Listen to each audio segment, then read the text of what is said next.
Heading है प्रकाश। अब प्रकाश किसे कहते हैं? प्रकाश को इंग्लिश में क्या कहते हैं? लाइट। तो लाइट क्या है जो है, इसकी परिभाषा क्या है? तो परिभाषा बहुत ही सरल भाषा में बताया जाएगा, जिससे आपको परिभाषा तुरंत क्या हो, याद हो जाए। तो यहाँ पहले हेडिंग को नोट कर लीजिए, प्रकाश।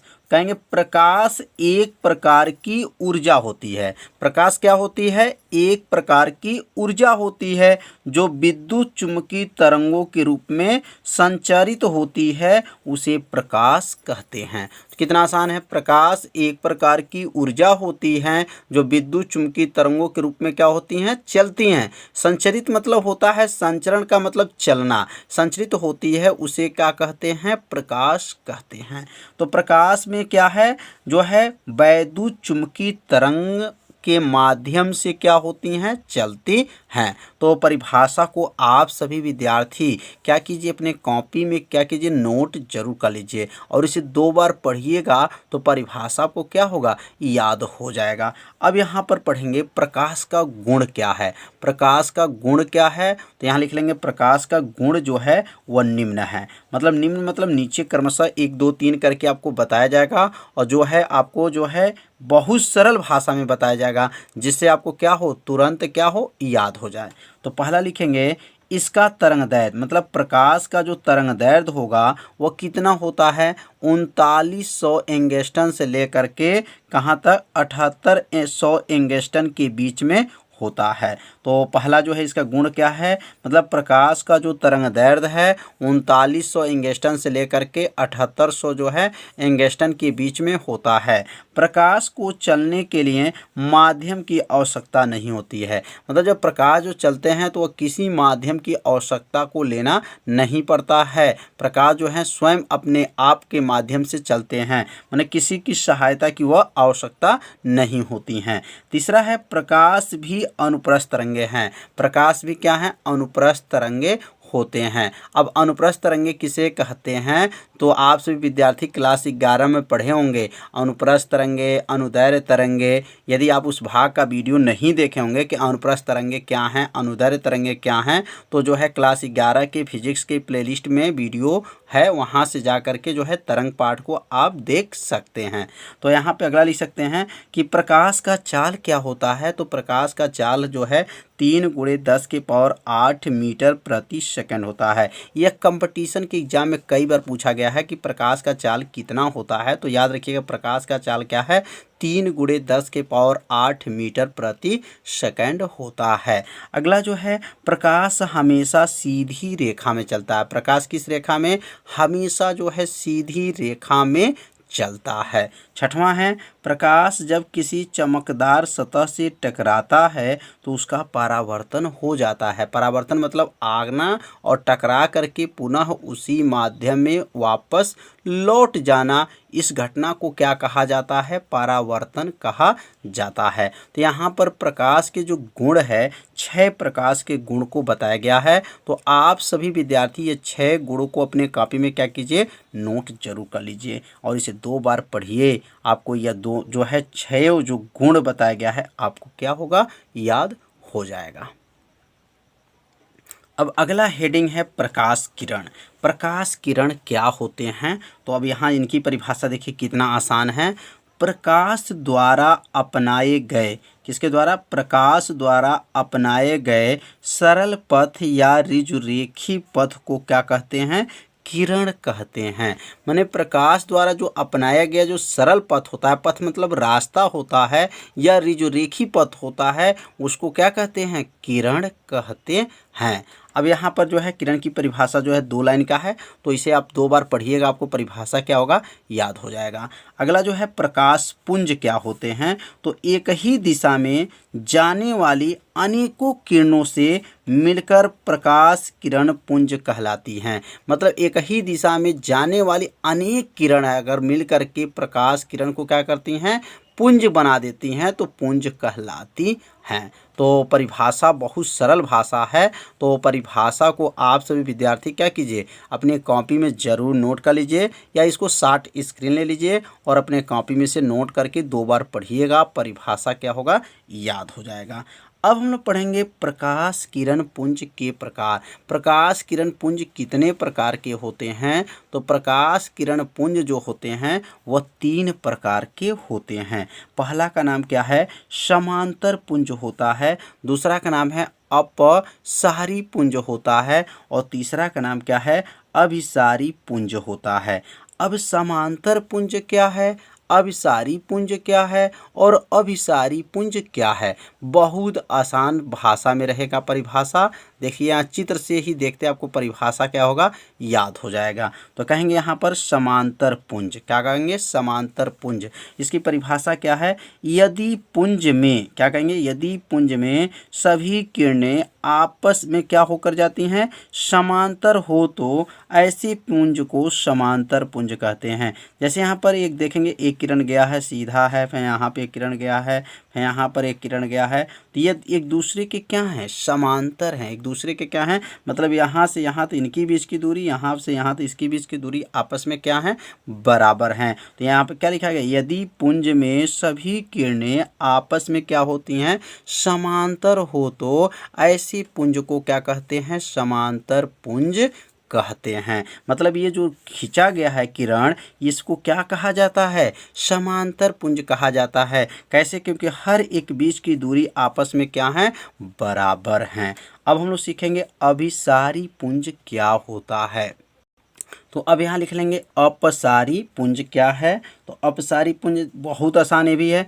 यदि पुंज में सभी किरणें किसी एक बिंदु पर मिलती हुई प्रतीत होती है, मतलब ये किरण यहाँ से आकर के देखिए एक बिंदु से, यहाँ से एक बिंदु से, यहाँ से एक बिंदु से और यहाँ एक बिंदु से, तो क्या कहेंगे? यदि पुंज में सभी किरणें किसी एक बिंदु पर मिलती हुई प्रतीत हो तो क्या कहते हैं? ऐसे जो है यह अपसारी पुंज कहलाती हैं। तो यहाँ पे क्या देख रहे हैं? मतलब ये किरण जो है यहाँ पर एक ही बिंदु पर है, तो क्या यदि पुंज में सभी किरणें, तो सभी किरणें जो है किसी एक बिंदु पर क्या होती हैं? मिलती हुई प्रतीत हो तो अपसारी पुंज कहलाती हैं। मतलब सभी किरणें जो है एक ही बिंदु पे क्या हो रही हैं? मिलती हुई प्रतीत हो रही हैं, उसी को अपसारी पुंज कहते हैं। अब यहाँ पे देखेंगे अभिसारी पुंज। अब अभिसारी पुंज क्या है? तो कहेंगे यदि पुंज में सभी आपतित किरणें, कौन आपतित माने आने वाली किरणें, देखेंगे यहाँ से किरण आ रही है, फिर यहाँ से किरण आ रही है और यहाँ से किरण आ रही है, मतलब आने वाली जो किरण की बात हो रही है, आपतित किरण की बात हो रही है, तो कहेंगे यदि पुंज में सभी आपतित किरणें एक ही बिंदु पर वास्तव में मिलती हैं तो इस प्रकार के पुंज को क्या कहा जाता है? अभिसारी पुंज कहते हैं। तो यहाँ पर परिभाषा कितना आसान है कि यदि पुंज में सभी आपतित किरणें, तो यहाँ देखिए क्या सभी आपतित किरणें क्या एक ही बिंदु पर वास्तव में मिल रही हैं कि नहीं मिल रही हैं? तो यहाँ चित्र से आपको देखने से क्या पता चला कि यहाँ सभी जो आपतित किरणें हैं वह एक ही बिंदु पर वास्तव में मिलती हैं। तो इस प्रकार के जो पुंज को क्या कहा जाएगा? अभिसारी पुंज कहते हैं। तो और यहाँ अपसारी में क्या था? अपसारी में था यहाँ पर जो है एक ही बिंदु से निकल रहा है, यहाँ पर एक ही बिंदु से जो है क्या हो रहा है? मिलती हुई बाहर जो है प्रतीत हो रही है, और यहाँ पे क्या हो रहा है कि बाहर से जो है एक ही बिंदु पर जो है आ रही हैं। तो यहाँ पर जो है अंतर दोनों में क्या दिखाई दिया? मतलब एक बिंदु से बाहर निकलना और यहाँ पे क्या बाहर से जो है एक ही बिंदु पर आना, तो अभिसारी पुंज कहलाती हैं। तो समझ में आ गया होगा कि प्रकाश क्या होते हैं, प्रकाश के गुण क्या होते हैं, प्रकाश किरण क्या होते हैं, प्रकाश का परावर्तन। तो प्रकाश का परावर्तन क्या है और प्रकाश के परावर्तन की जो घटना होती है वह किस में घटती है? तो याद रखेंगे प्रकाश के परावर्तन की जो घटना होती है वह दर्पण में घटती है। क्या होती है? दर्पण, मतलब शीशा में जो है प्रकाश के परावर्तन की घटना जो है घटती है। तो आप सभी विद्यार्थी दर्पण को देखे होंगे, जब इसको सूर्य के प्रकाश में जब उसको ले जाया जाता है तो क्या होता है? प्रकाश की किरण उस पर आती हैं और टकरा करके पुनः उसी माध्यम में क्या होती हैं? वापस लौट जाती हैं। इस घटना को ही क्या कहते हैं? प्रकाश के परावर्तन कहा जाता है। तो यहाँ परिभाषा लिख देंगे, जब प्रकाश की किरण जब प्रकाश की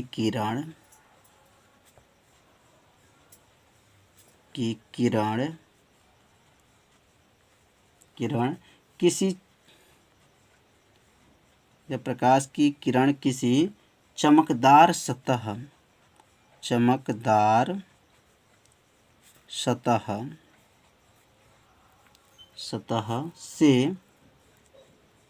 से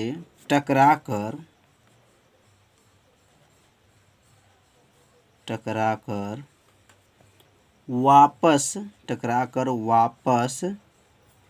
उसी माध्यम में हो जाती हैं, टकराकर वापस उसी माध्यम में लौट जाती हैं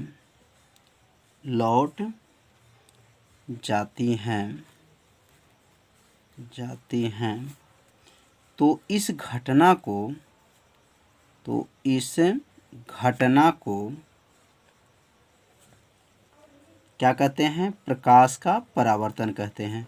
इस घटना को प्रकाश का परावर्तन कहते हैं। प्रकाश का परावर्तन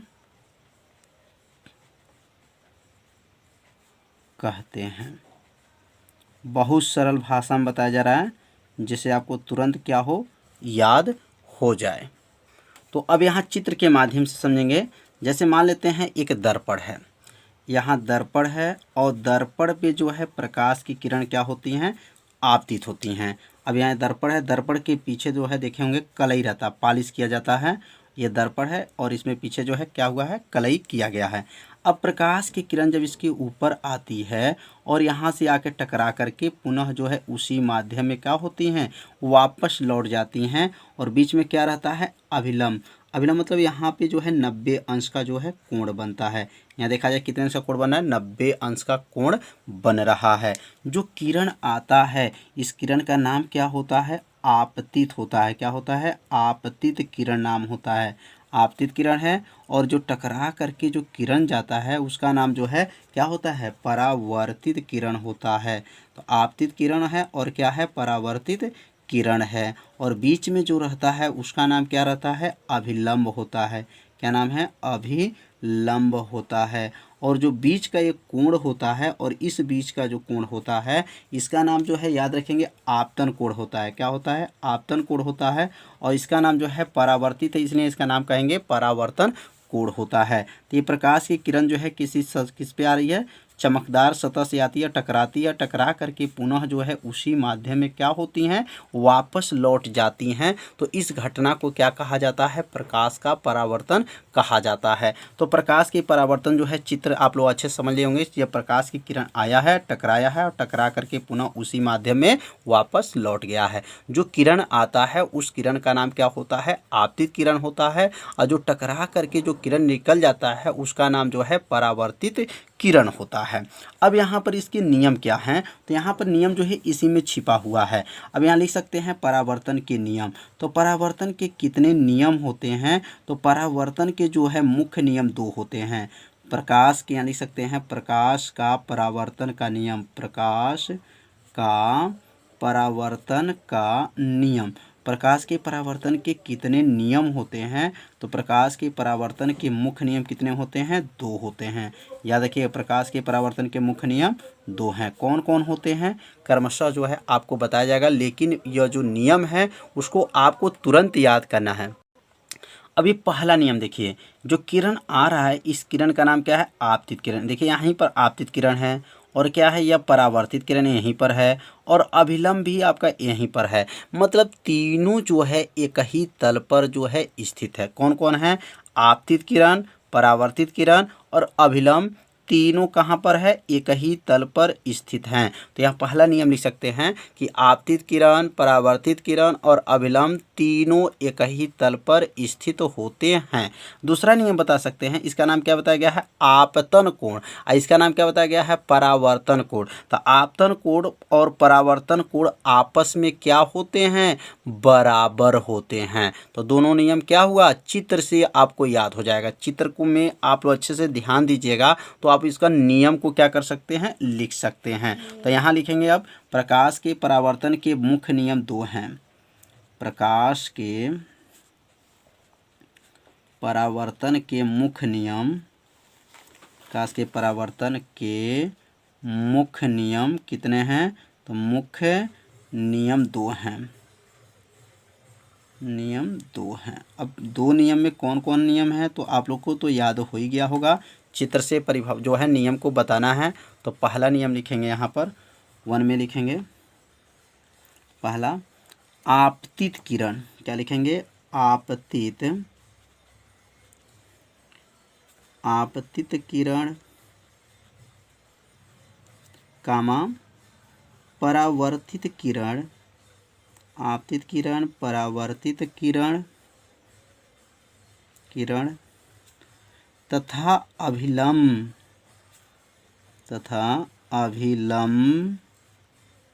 तीनों एक ही तल पर, आपतित किरण, परावर्तित किरण तथा अभिलंब तीनों एक ही तल पर क्या होते हैं? एक ही तल पर स्थित होते हैं। तीनों एक ही तल पर स्थित होते हैं। कितना आसान है। क्या कहेंगे? प्रकाश का जो परावर्तन के मुख्य नियम 2 होते हैं। तो पहला नियम क्या बताया गया? आपतित किरण, परावर्तित किरण तथा अभिलंब तीनों एक ही तल पर स्थित होते हैं। तो चित्र में देख लीजिए, क्या ये तीनों एक ही तल पर हैं क्या? तो आपतित किरण यहाँ पर है, परावर्तित किरण यहीं पर है और अभिलंब भी देखिए यहीं पर है। तीनों जो है एक ही तल पर क्या हैं? स्थित हैं। अब दूसरा नियम क्या है? तो अब यहाँ दूसरा नियम लिखेंगे। अब दूसरा नियम है कि आपतन कोण और परावर्तन कोण आपस में क्या होते हैं? बराबर होते हैं। मतलब कोण आई का मान और कोण आर का मान आपस में क्या हैं? बराबर होते हैं। तो अब यहाँ पे लिख लेंगे आपतन कोण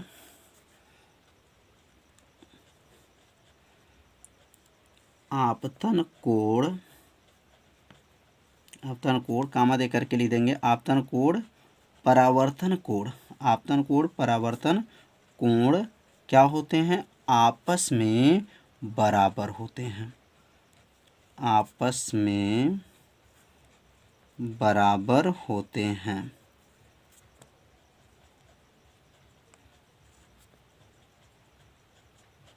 कितना आसान है। क्या कहेंगे? आपतन कोण, परावर्तन कोण आपस में क्या होते हैं? बराबर होते हैं।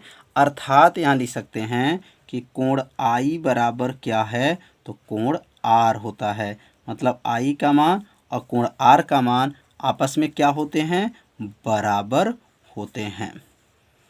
तो कितना आसान जो है इसका नियम है। 2 नियम था। दोनों नियम जो है आप जो है चित्र के माध्यम से बता सकते हैं।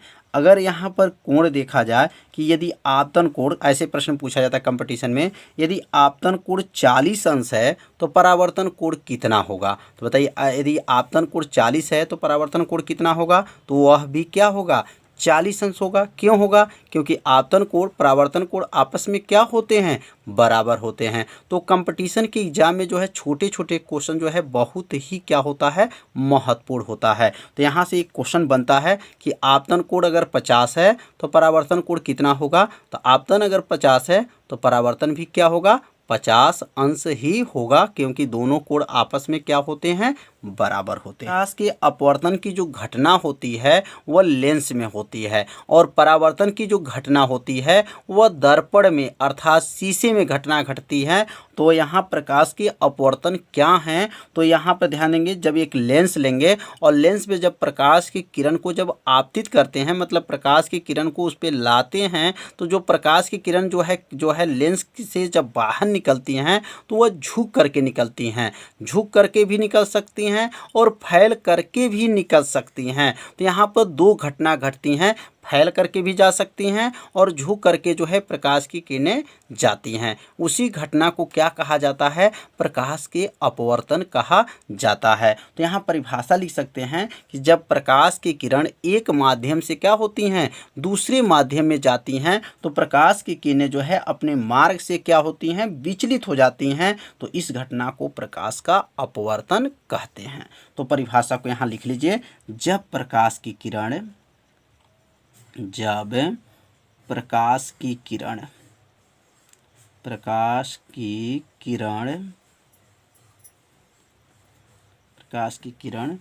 एक माध्यम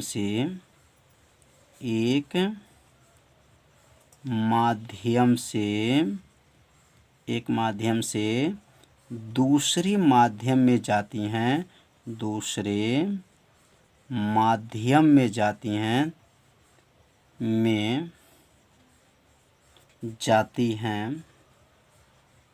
जाती हैं तो अपने मार्ग से, तो अपने मार्ग से क्या हो जाती हैं? विचलित हो जाती हैं, विचलित हो जाती हैं, इस घटना को क्या कहते हैं? प्रकाश का अपवर्तन कहते हैं। इस घटना को प्रकाश का अपवर्तन कहते हैं। कितना आसान परिभाषा है, कहते हैं।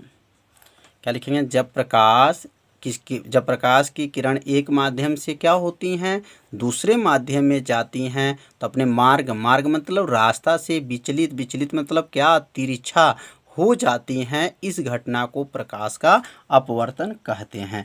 अब यहाँ चित्र के माध्यम से समझेंगे। जैसे यहाँ पर एक लेंस ले लेते हैं, जैसे यहाँ पर जो है लेंस है और लेंस पर जो प्रकाश की किरण को क्या करते हैं? आपतित करते हैं। तो ये प्रकाश की किरण जब इसके ऊपर आता है तो यहाँ से प्रकाश की किरण जो है आपको यहाँ से सीधा ना जा कर के विक्षेपित हो जाता है, विक्षेपित हो जाता है। तो ये घटना किस में घटती है? तो लेंस में घटती है। अब यहाँ से बीच में जो ऊपर जो खींचते हैं उसका नाम क्या है? अभिलंब होता है। अब ये जो किरण आता है उस किरण का नाम क्या होता है? तो जो किरण आता है उसका नाम आपतित होता है। क्या होता है? आपतित किरण होता है। और जो किरण निकल करके जाता है उसका नाम क्या होता है? अपवर्तित किरण होता है। क्या होता है? अपवर्तित किरण नाम इसका है। और जो बीच में देखते हैं 90 अंश का जो कोण बना रहे हैं उसका नाम क्या है? अभिलंब है। यहाँ क्या लिखेंगे? अभिलंब है, अभिलंब, जो 90 अंश का कोण बन रहा है। और यहाँ बीच का जो कोण है इसका नाम क्या है? आई है। और इसके बीच का कोण क्या नाम है? आर है। तो इसका नाम आपतन कोण है। क्या नाम है? आपतन। या आपतित है इसलिए इसका नाम आपतन कहिएगा, या अपवर्तित है इसलिए इसका नाम अपवर्तन कोण है। अब यहाँ पर प्रकाश के अपवर्तन के कितने नियम होते हैं? तो प्रकाश के अपवर्तन के जो मुख्य नियम जो होते हैं वह 2 होते हैं। कितने नियम हैं? 2 नियम हैं। तो चित्र जो है आप सभी विद्यार्थी अच्छे समझ लिए होंगे। जब प्रकाश की किरण जो है कब किसी लेंस पे पड़ती है तो जब प्रकाश की किरण जब एक माध्यम, ऊपर वाला को एक माध्यम कहते हैं, और जब दूसरे माध्यम में जाती हैं तो क्या होती हैं? अपने मार्ग से क्या हो जाती हैं? विचलित हो जाती हैं, विक्षेपित हो जाती हैं, तिरछा हो जाती हैं। इस घटना को ही क्या कहा जाता है? प्रकाश के अपवर्तन कहा जाता है। अब इसके कितने नियम होते हैं? तब यहाँ नियम लिख लेंगे कि प्रकाश के अपवर्तन के नियम। और प्रकाश के जो अपवर्तन का नियम है बहुत ही आसान है। बस चित्र में देखेंगे आपको नियम क्या होगा याद हो जाएगा। तो लिखेंगे प्रकाश के अपवर्तन का नियम। तो लिखेंगे प्रकाश के जो अपवर्तन के नियम हैं कितने हैं? तो प्रकाश के अपवर्तन के मुख्य नियम जो हैं 2 हैं। कौन कौन नियम होते हैं? तो चित्र से आपको भी याद कराया जाएगा। तो आप सभी विद्यार्थी से अपनी कॉपी में क्या कीजिएगा? नोट जरूर करते चलिएगा, जिससे आपका एक नोट्स भी बनता रहेगा। तो यहाँ लिख लेंगे प्रकाश का अपवर्तन का मुख्य नियम, प्रकाश का अपवर्तन का मुख्य नियम कितना है? तो लिखेंगे मुख्य नियम 2 है, 2 है। अब पहला का नाम क्या है? तो यहाँ पहला लिखेंगे यहाँ पर 1, और 1 में लिखेंगे जो आपतित किरण, देखिए ध्यान से, आपतित किरण, अपवर्तित किरण और अभिलंब, क्या यह तीनों एक ही तल पर हैं? तो देखेंगे आपतित किरण भी यहीं पर है, अपवर्तित किरण भी यहीं पर है और अभिलंब भी क्या है? यहीं पर हैं। तीनों एक ही तल पर क्या हैं? स्थित हैं। कौन कौन तीनों एक ही तल पर हैं? तो लिखेंगे पहला आपतित किरण, आपतित किरण, आपतित किरण, अपवर्तित किरण, अपवर्तित किरण, आपतित किरण, अपवर्तित किरण तथा अभिलंब, अभिलंब,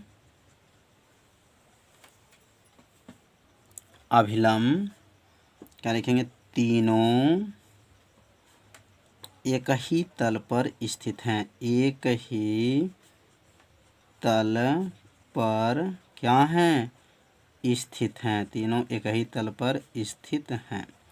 कौन कौन, आपतित किरण, अपवर्तित किरण और अभिलंब जो है तीनों एक ही तल पर स्थित होते हैं। दूसरा लिखेंगे, दूसरा जो नियम बहुत ही आईएमपी है, तो दूसरा नियम है आपतन कोण का ज्या।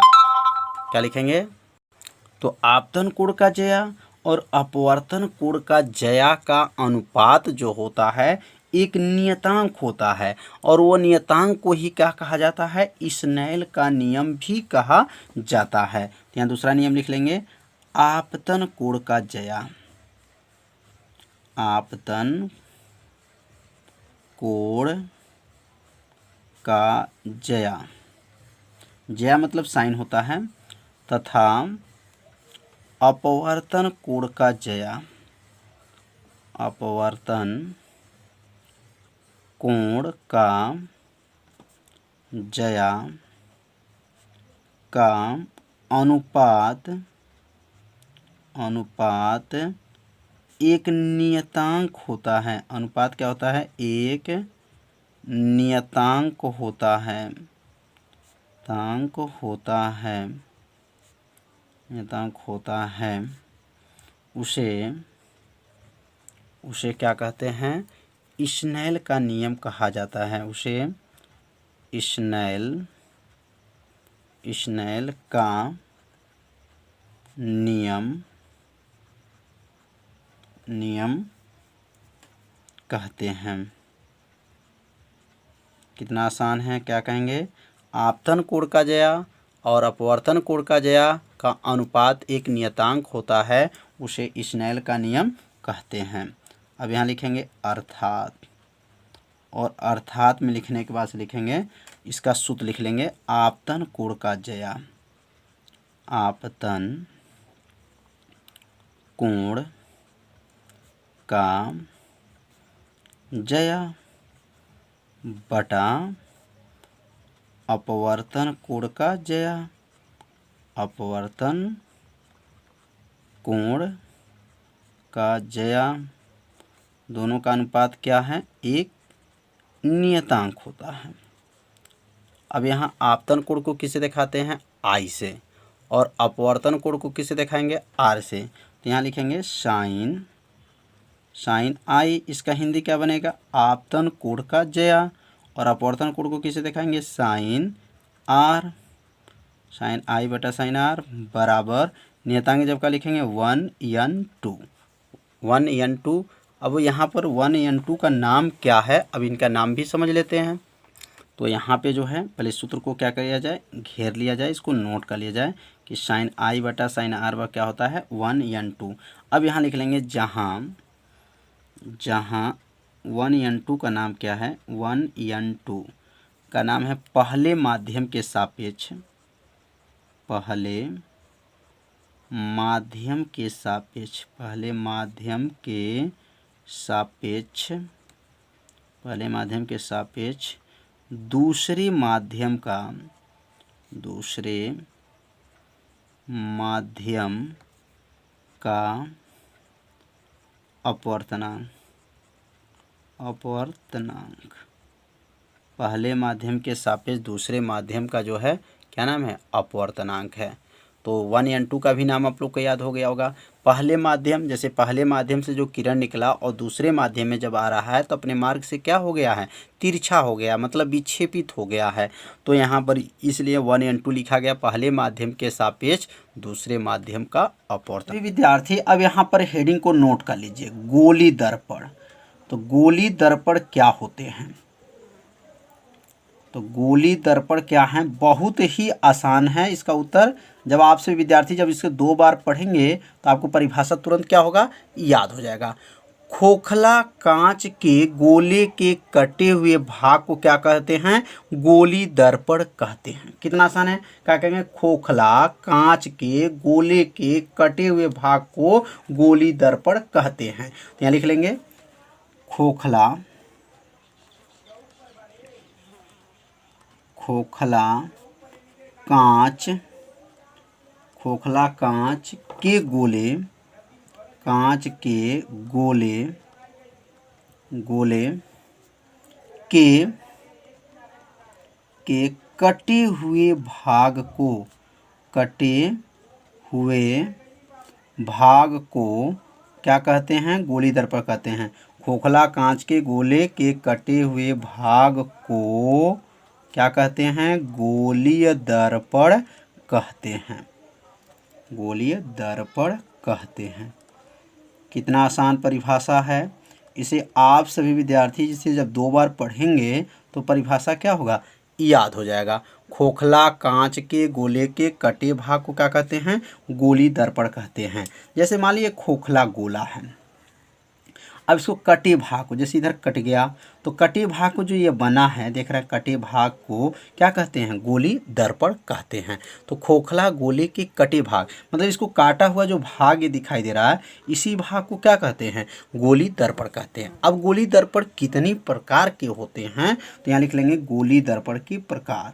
तो गोली दर्पण जो होते हैं 2 प्रकार के होते हैं।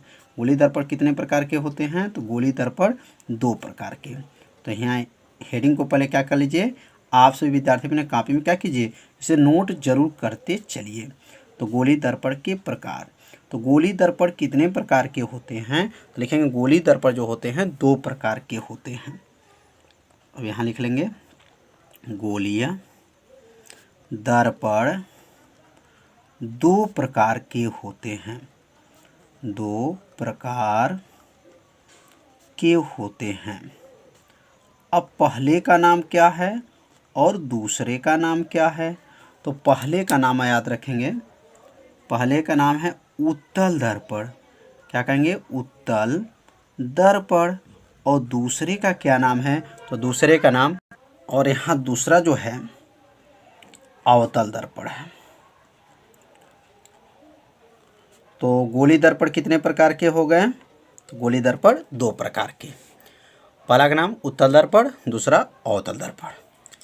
अब हम लोग पढ़ेंगे उत्तल दर्पण क्या होता है, उत्तल दर्पण और अवतल दर्पण की परिभाषा। अगर उत्तल दर्पण की परिभाषा आपको याद होगा तो समझिए अवतल दर्पण की परिभाषा आपको क्या है? याद हो जाएगा। तो यहाँ पे इसकी परिभाषा होगा, वह दर्पण जो उभरे भाग पर, जो उभरे भाग पर क्या हो? परावर्तन हो। उभरे भाग पर परावर्तन तथा दबे भाग पर क्या हो? दबे भाग पर कलई हो। दबे भाग पर क्या हो? कलई हो।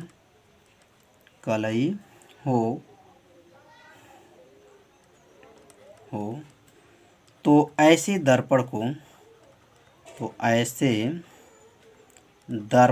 मतलब क्या होता है? शीशा। ऐसे दर्पण को क्या कहते हैं? उत्तल दर्पण कहते हैं, उत्तल दर्पण कहते हैं। कितना आसान है। क्या कहेंगे?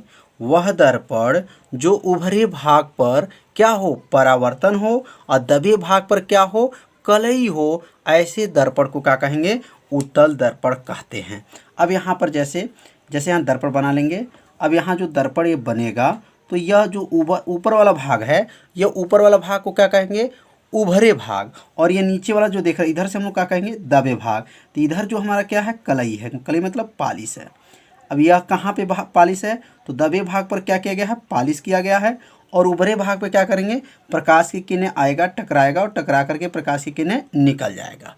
तो यहाँ पे कौन सा क्रिया हो रहा है? तो उभरे भाग पर क्या हो रहा है? परावर्तन की क्रिया हो रहा है। और दबे भाग पे क्या हो रहा है? तो कलई है। तो समझ में आ गया होगा कि उभरे भाग पर क्या हुआ है और दबे भाग पर क्या हुआ है। तो दबे भाग पर कलई है और उभरे भाग पर क्या है, परावर्तन की घटना है। तो ऐसे दर्पण को क्या कहा जाता है, उत्तल दर्पण कहा जाता है। अब अवतल दर्पण की परिभाषा बनाएंगे तो इसका उल्टा लिख देंगे। जहाँ पे उभरे भाग पे लिखे हैं तो वहाँ पे क्या रहेगा, दबे भाग पर क्या रहेगा, परावर्तन रहेगा, और उभरे भाग पर क्या रहेगा, कलई रहेगा। तो इसका क्या है, उत्तल दर्पण का जो है विलोम जो होगा क्या होगा, अवतल दर्पण होगा। तो अब अवतल दर्पण की भी परिभाषा लिख लिया जाए।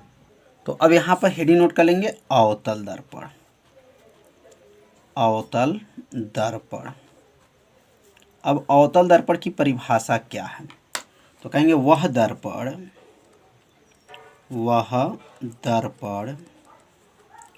जो उभरे भाग पर क्या हो जाएगा, कलई। उभरे भाग पर क्या होगा, कलई तथा दबे भाग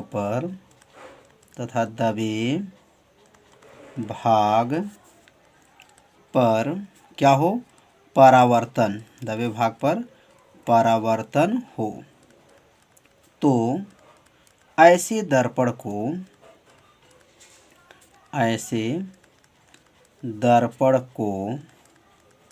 अवतल दर्पण कहते हैं। अवतल दर्पण कहते हैं। कितना आसान है। मतलब उत्तल दर्पण अवतल दर्पण में क्या अंतर है, बस थोड़ा सा ध्यान देना है। उभरे भाग में उसमें क्या था, परावर्तन था। अब इसमें उभरे भाग पे क्या हो गया, कलई हो गया। दबे भाग पर क्या होता है, इसमें परावर्तन हो। ऐसे दर्पण को क्या कहेंगे, अवतल दर्पण कहते हैं। अब यहाँ पर इसका जो आकृति बनेगा, अब यहाँ पे देखेंगे क्या है, ये उभरे भाग पे क्या हो रहा है, कलई है। यह उभरे भाग पर देख लीजिए कलई किया गया है, पॉलिश किया गया है। और जो है दबे भाग पे जो होगा, दबे भाग पे क्या होगा, परावर्तन की घटना होगा। माने प्रकाश की किरण आएगा और टकरा करके ऐसे प्रकाश की किरण निकल जाएगा। तो समझ में आ रहा होगा कि किस भाग पर जो है कलई है और किस भाग पर जो है परावर्तन की घटना है। तो यहाँ पर क्या है, उभरे भाग, माने ये उभरा भाग है। उभरे भाग पर क्या है, कलई है, और दबे भाग पर क्या है, परावर्तन है। तो समझ में आ गया होगा कि अवतल दर्पण और उत्तल दर्पण क्या है। अब हम लोग पढ़ेंगे समतल दर्पण क्या होते हैं। समतल दर्पण की परिभाषा क्या है। तो आप सभी विद्यार्थी यह परिभाषा याद रखिएगा, क्योंकि ये प्रश्न जो है अति लघुत्तरी में कई बार पूछा जा चुका है। समतल दर्पण की परिभाषा। तो समतल दर्पण क्या है, तो कहेंगे ऐसा दर्पण जिनका परावर्तक पृष्ठ जो हो समतल होता है, उसे समतल दर्पण कहते हैं। यहाँ लिख लेंगे, ऐसे दर्पण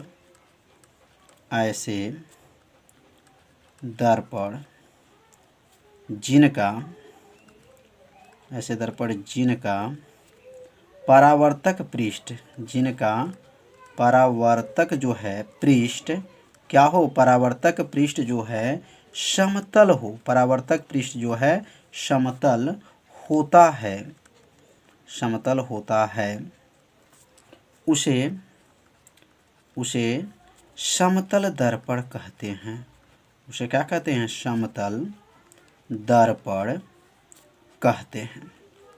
कितना आसान परिभाषा है।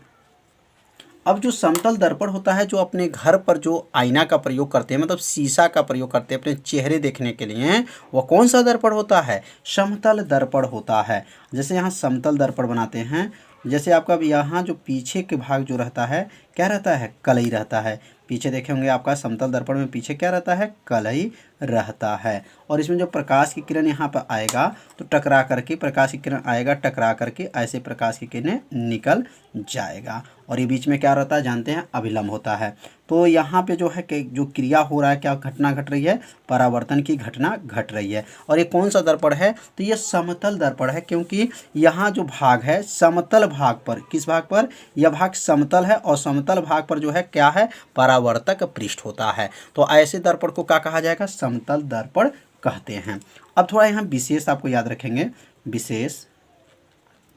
अब विशेष क्या है, तो यहाँ लिखेंगे विशेष में कि समतल दर्पण द्वारा जो बना प्रतिबिंब होता है वह सदैव सीधा आभासी बनता है। तो यहाँ लिख लेंगे पहला विशेष में आप लोग याद रखेंगे, जो ये कंपटीशन में कई बार पूछा जा चुका है कि समतल दर्पण में कैसी जो है आकृति बनती है, प्रतिबिंब कैसी बनती है। तो यहाँ लिख लेंगे समतल समतल दर्पण, समतल दर्पण द्वारा, समतल दर्पण द्वारा बना, समतल दर्पण द्वारा बना प्रतिबिंब, समतल दर्पण द्वारा बना प्रतिबिंब, प्रतिबिंब क्या होता है? सदैव, सदैव, सदैव क्या होता है? आभासी, सदैव आभासी, आभासी तथा सीधा, आभासी तथा सीधा बनता है।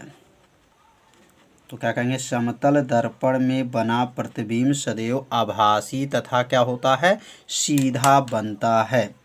अब दूसरा विशेष लिखेंगे, समतल द्वारा बने प्रतिबिंब का जो आकार होता है वह वस्तु के आकार के क्या होता है? बराबर होता है। तो यहाँ लिख लेंगे समतल, समतल दर्पण द्वारा, समतल दर्पण द्वारा बने प्रतिबिंब का आकार, समतल दर्पण द्वारा बने प्रतिबिंब का आकार, प्रतिबिंब का आकार वस्तु के आकार के क्या होता है? बराबर होता है। वस्तु के आकार के क्या होता है? बराबर होता है। वस्तु के आकार के बराबर होता है। तो समझ में आ गया। ये विशेष आप लोग को दोनों को आप लोग याद रखिएगा। समतल दर्पण में बना प्रतिबिंब सदैव क्या होता है? आभासी तथा सीधा होता है। और समतल दर्पण द्वारा बने प्रतिबिंब का आकार वस्तु के आकार के क्या होता है? बराबर होता है। कर लेंगे प्रतिबिंब। प्रतिबिंब क्या है? इमेज इसको बोला जाता है। इमेज क्या है? इमेज माने क्या होता है? प्रतिबिंब। तो प्रतिबिंब किसे कहते हैं? प्रतिबिंब कितने प्रकार के होते हैं? तो याद रखेंगे कि दर्पण में बनने वाली आकृति को क्या कहते हैं? प्रतिबिंब कहते हैं। कितना आसान है। क्या लिखेंगे? यहाँ पर लिखेंगे दर्पण में, दर्पण मतलब शीशा में, दर्पण में बनने वाली, बनने वाली, दर्पण में बनने वाली आकृति को क्या कहते हैं? प्रतिबिंब कहते हैं। बनने वाली आकृति को प्रतिबिंब कहते हैं। कितना आसान है। इसे 2 बार आप सभी विद्यार्थी पढ़ेंगे तो क्या होगा? याद हो जाएगा। तो दर्पण में बनने वाली आकृति को प्रतिबिंब कहते हैं। तो परिभाषा को क्या कीजिए? अपनी कॉपी में क्या कीजिए? नोट कर लीजिए। और यहाँ लिखेंगे दर्पण के प्रकार। दर्पण के प्रकार नहीं पढ़ेंगे, प्रतिबिंब के प्रकार। थोड़ा सा मिस्टेक हो गया। यहाँ पढ़ेंगे प्रतिबिंब के जो है प्रकार। प्रतिबिंब कितने प्रकार के होते हैं, मतलब छाया कितने प्रकार के होते हैं। तो लिखेंगे प्रतिबिंब के प्रकार में, तो प्रतिबिंब जो होते हैं 2 प्रकार के होते हैं। तो प्रतिबिंब कितने प्रकार के? 2 प्रकार के। और ये दर्पण का मतलब समझ गए होंगे कि दर्पण का मतलब होता है शीशा। शीशा में बनने वाली आकृति क्या कहलाती है? प्रतिबिंब कहलाती है। तो प्रतिबिंब यहाँ लिख लेंगे प्रतिबिंब 2 प्रकार के होते हैं। अब दोनों का नाम क्या है? प्रतिबिंब 2 प्रकार की होती हैं। प्रतिबिंब कितने प्रकार की? 2 प्रकार की होती हैं, होती हैं। पहला का नाम होता है वास्तविक प्रतिबिंब और दूसरा का नाम होता है आभासी प्रतिबिंब। तो यहाँ लिखेंगे वास्तविक, वास्तविक जो है प्रतिबिंब। पहला का नाम क्या है? वास्तविक प्रतिबिंब और दूसरे का नाम है क्या? आभासी प्रतिबिंब। तो यहाँ दूसरा लिख लेंगे आभासी प्रतिबिंब। तो प्रतिबिंब याद हो गया होगा कितने प्रकार के होते हैं। तो प्रतिबिंब जो हैं 2 प्रकार के होते हैं। एक वास्तविक प्रतिबिंब होता है और एक क्या होता है? आभासी प्रतिबिंब होता है। अब वास्तविक प्रतिबिंब क्या है? तो अगर आपको वास्तविक प्रतिबिंब याद होगा तो समझिए आभासी प्रतिबिंब की भी परिभाषा आपको क्या है? याद हो जाएगा। बस एक दूसरे का उल्टा बताना है। तो यहाँ हेडिंग को नोट कर लेंगे वास्तविक प्रतिबिंब, वास्तविक प्रतिबिंब। तो वास्तविक प्रतिबिंब क्या है? कहेंगे वे प्रतिबिंब जो पर्दे पर बनाया जा सके ऐसे प्रतिबिंब को क्या कहते हैं? वास्तविक प्रतिबिंब कहते हैं। जो पर्दे पर दिखाया जा सकता है ऐसे प्रतिबिंब को क्या कहा जाता है? वास्तविक प्रतिबिंब कहते हैं। जैसे आपके मोबाइल में जो रिकॉर्डिंग होता है और एक फ़ोटो खींचना होता है, तो जो रिकॉर्डिंग होता है वह समझ जाइए वास्तविक प्रतिबिंब होता है, और जो आप लोग फ़ोटो खींचते हैं वह क्या होता है? आभासी प्रतिबिंब होता है। तो वास्तविक प्रतिबिंब क्या लिखेंगे कि वह प्रतिबिंब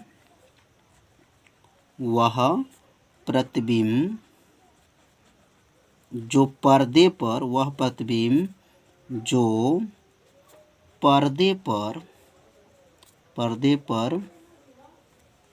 बनाया जा सके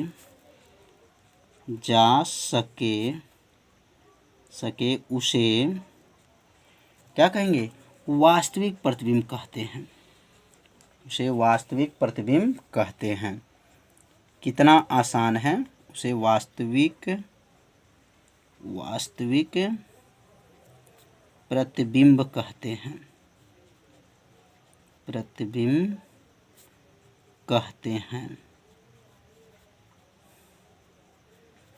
तो कैसे बोलेंगे? वह प्रतिबिंब जो पर्दे पर बनाया जा सके उसे वास्तविक प्रतिबिंब कहते हैं। और जो पर्दे पर नहीं बनाया जाता है उसे क्या कहेंगे? तो उसे जो है वह आभासी प्रतिबिंब कहा जाता है। और यहाँ पे थोड़ा सा याद रखेंगे, वास्तविक जो प्रतिबिंब होते हैं वह दर्पण के सामने बनते हैं। कहाँ बनते हैं? वास्तविक प्रतिबिंब कहाँ पे बनते हैं? तो आपको याद रखना है, वास्तविक प्रतिबिंब जो होते हैं दर्पण के सामने बनते हैं।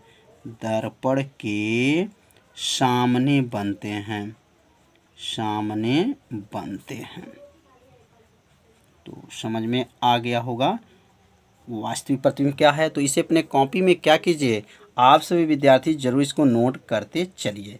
अब यहाँ लिखेंगे आभासी प्रतिबिंब। अब आभासी प्रतिबिंब क्या होता है? तो लिखें यहाँ पर आभासी प्रतिबिंब। तो इसका परिभाषा तो आप सभी विद्यार्थी बना ही लेंगे, बस एक दूसरे का क्या करना था? उल्टा करना था। तो कहेंगे यहाँ पर परिभाषा, वह प्रतिबिंब जो पर्दे पर नहीं बनाया जा सकता है। तो लिख लीजिए परिभाषा, वह प्रतिबिंब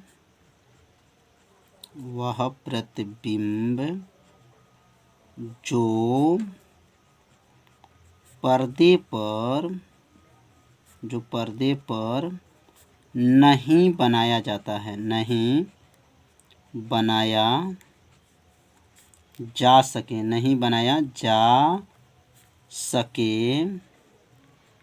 क्या लिखेंगे? वह प्रतिबिंब जो पर्दे पर नहीं बनाया जा सके ऐसे प्रतिबिंब को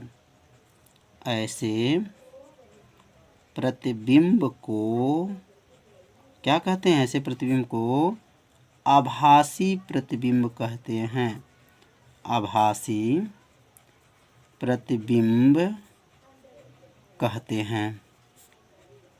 प्रतिबिंब कहते हैं।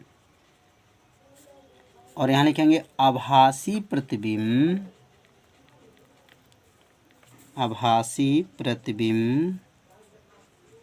कहाँ पे बनता है? तो लिखेंगे आभासी जो प्रतिबिंब होते हैं वह दर्पण के पीछे बनते हैं।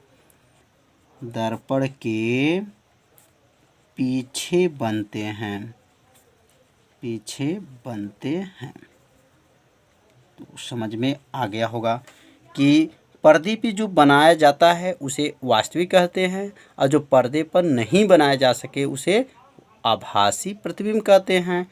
वास्तविक प्रतिबिंब कहाँ पे बनता है? दर्पण के सामने बनता है। आभासी प्रतिबिंब दर्पण के पीछे बनता है। तो यहाँ से एक प्रश्न जो है कंपटीशन में बहुत बार पूछा जाता है कि आभासी प्रतिबिंब बनता है तो दर्पण के पीछे बनता है, और वास्तविक प्रतिबिंब कहाँ बनता है? दर्पण के सामने बनता है।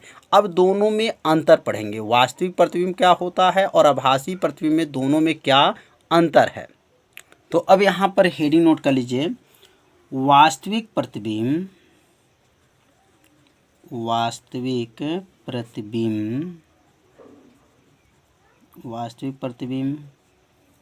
तथा आभासी प्रतिबिंब में अंतर। आभासी प्रतिबिंब में अंतर, दोनों में क्या अंतर है। तो अब यहाँ पे जो है आप सभी विद्यार्थी पहले कॉलम को क्या करेंगे, बना लेंगे, 2 कॉलम।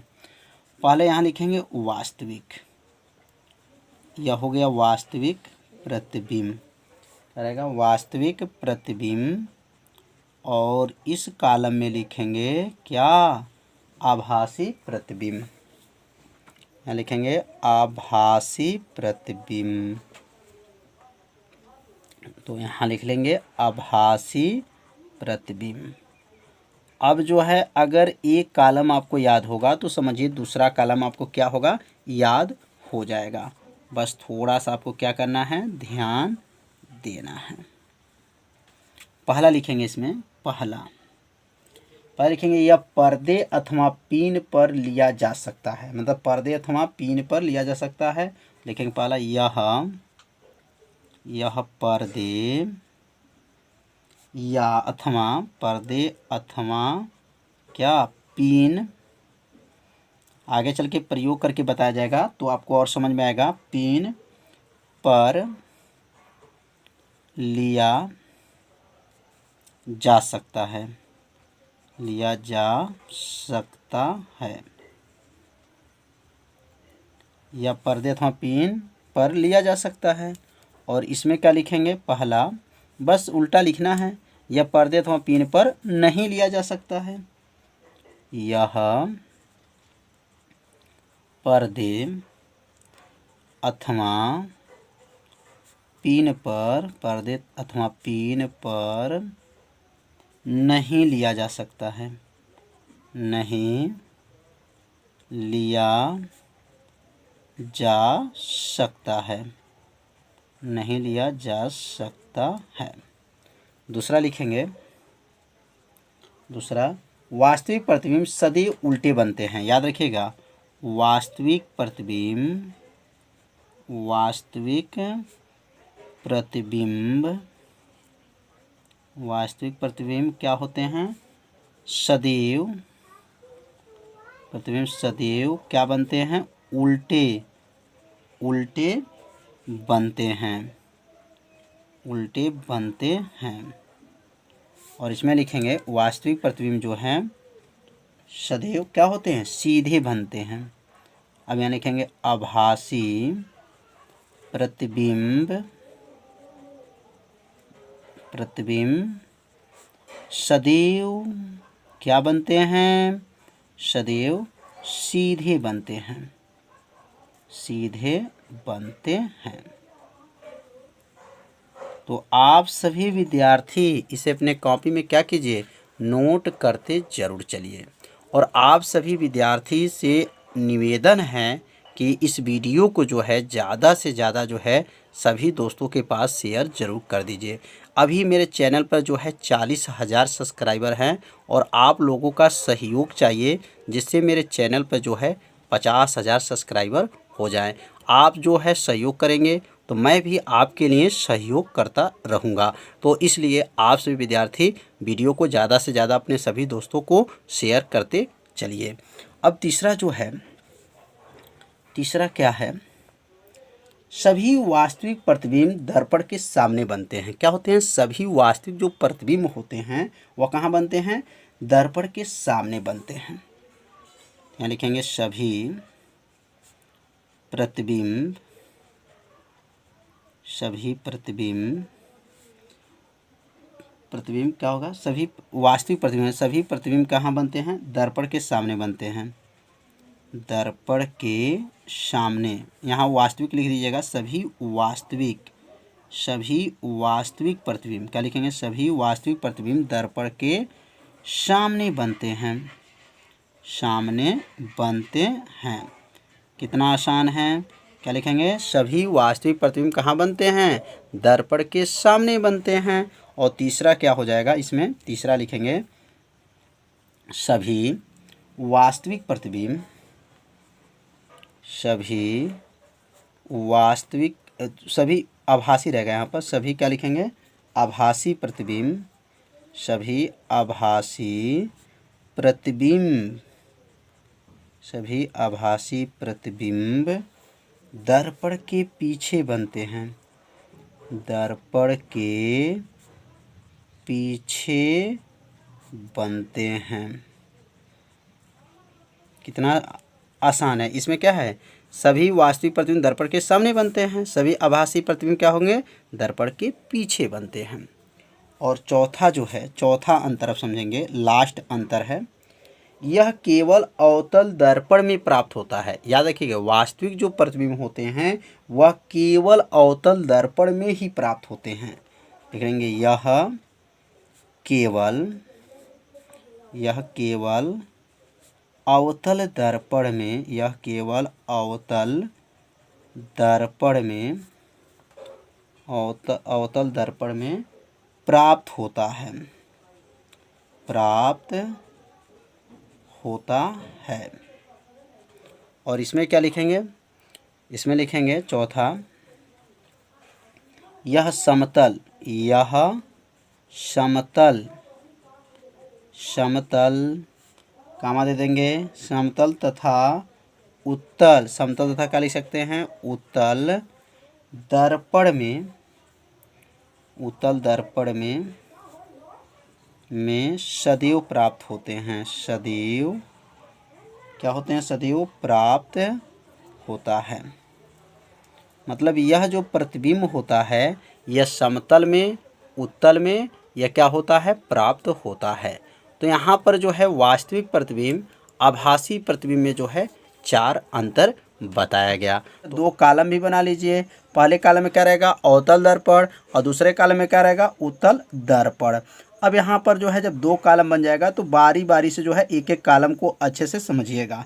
जैसे यहाँ पहला, अब इसमें पहला क्या है तो ध्यान देंगे, इसकी जो परावर्तक सतह जो होता है वह क्या होती है, धसी रहती हैं। किसका, अवतल दर्पण का जो है परावर्तक जो सतह होता है वह क्या होती हैं, धसी रहती हैं या दबी रहती हैं। तो यहाँ लिखेंगे इसकी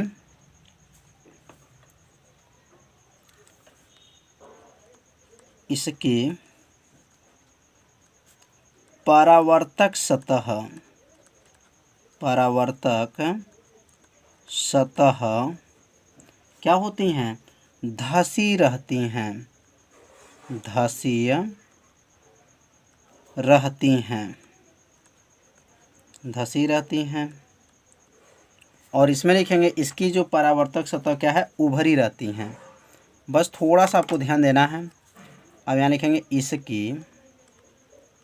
इसकी परावर्तक सतह, परावर्तक सतह क्या होती हैं, उभरी होती हैं। उभरी मतलब उठा रहता है, उभरी होती हैं, होती हैं।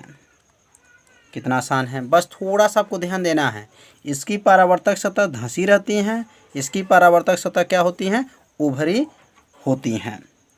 अब दूसरा लिखेंगे, इसकी फोकस जो होता है वास्तविक होता है। इसका फोकस क्या होता है, वास्तविक होता है। इसका फोकस जो होता है क्या होता है, वास्तविक होता है, वास्तविक होता है।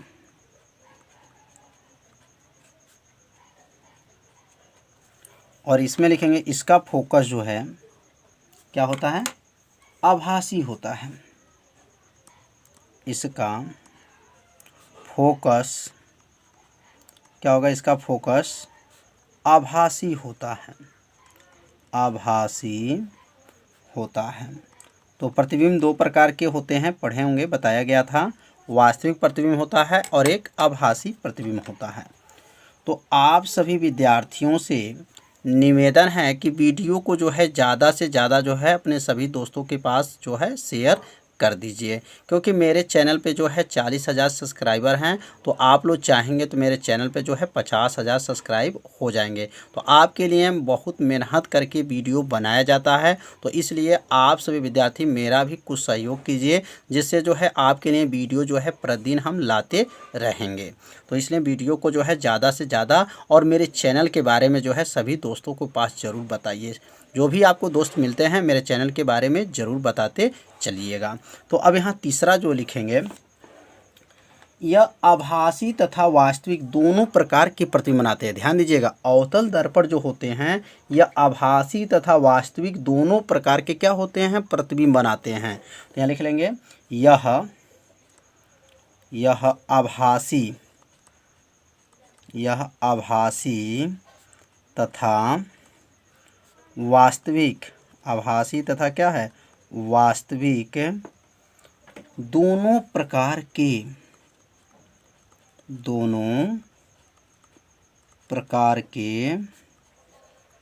प्रतिबिंब बनाते हैं, दोनों प्रकार के प्रतिबिंब बनाते हैं। क्या है, यह आभासी तथा वास्तविक दोनों प्रकार के प्रतिबिंब बनाते हैं। और इसमें क्या लिखेंगे तीसरा में, यह केवल आभासी प्रतिबिंब बनाते हैं, यह केवल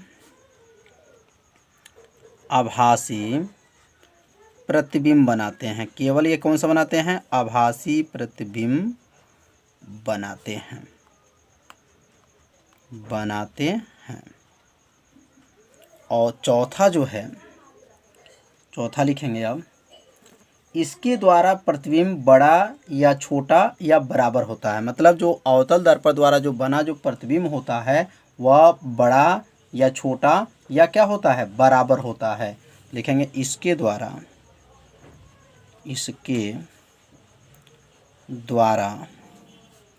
बना प्रतिबिंब, इसके द्वारा बना जो प्रतिबिंब क्या होता है, बड़ा भी होता है या छोटा या बराबर होता है।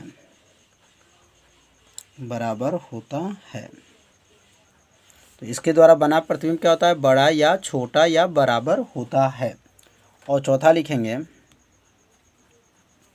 इसके द्वारा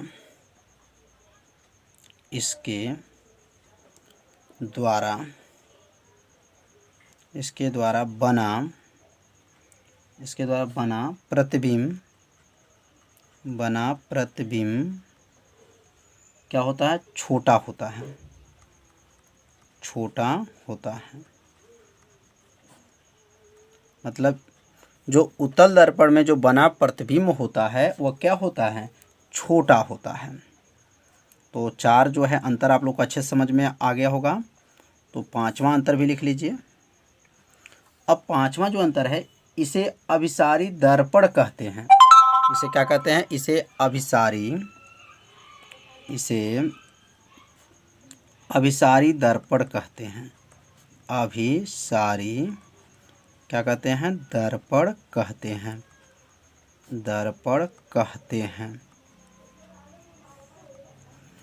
इसे अभिसारी है। और इसे क्या कहेंगे, इसे अपसारी दर्पण कहते हैं। इसे अपसारी क्या कहते हैं, दर्पण कहते हैं। कितना आसान है। तो क्या है, यह अभिसारी दर्पण है या अपसारी दर्पण है। अब अभिसारी दर्पण अपसारी दर्पण क्या है, आगे चल के जो है बताया आपको जाएगा। तो यह अंतर को आप सभी विद्यार्थी क्या कीजिए, अपने कॉपी में क्या कीजिए, इसे नोट जरूर कर लीजिए। तो अब अगला जो हेडिंग है बहुत आईएमपी है, पार्श्व उत्क्रम। पार्श्व उत्क्रम से आप क्या समझते हैं, ऐसे प्रश्न जो है पेपर में जो है पूछा जाता है। तो पार्श्व उत्क्रम क्या होते हैं, बहुत आसान भाषाओं में जो है आपको उत्तर बताया जाएगा। जब हम समतल दर्पण क्या होते हैं वो तो कल के वीडियो में बताया गया था। जो आप अपना चेहरा देखते हैं शीशे में, उस शीशा का नाम क्या है, समतल दर्पण है। जब हम समतल दर्पण में अपना प्रतिबिंब को देखते हैं, जब बायां हाथ ऊपर उठाते हैं तो प्रतिबिंब में क्या होता है, दायां हाथ ऊपर उठता हुआ दिखाई देता है। इसी प्रकार जब हम अपना दायां हाथ को ऊपर उठाते हैं तो प्रतिबिंब में कौन सा होगा, बायां हाथ ऊपर दिखाई देगा। तो इस घटना को क्या कहा जाता है, पार्श्व और उत्कर्म कहा जाता है। जब बायां हाथ उठाएंगे तो वो दर्पण में दिखाई देगा दायां, और जब दायां उठाएंगे तो उसमें क्या दिखाई देगा, बायां। इसको घटना को क्या कहा जाता है, पार्श्व और उत्कर्म कहा जाता है। तो इसका जो है उत्तर जो है अपने कॉपी में नोट कर लीजिए। जब हम समतल दर्पण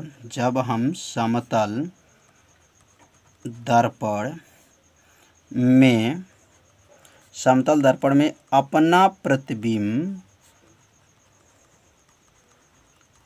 प्रतिबिंब देखते हैं, अपना प्रतिबिंब क्या होता है, देखते हैं, और बायां हाथ ऊपर उठाते हैं, और बायां हाथ ऊपर उठाते हैं,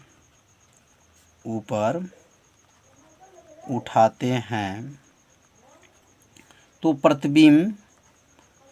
प्रतिबिंब में, मतलब जो शीशा में जब प्रतिबिंब बनेगा उसमें जो है प्रतिबिंब में क्या होगा, दायां हाथ ऊपर उठता दिखाई देता है, उठता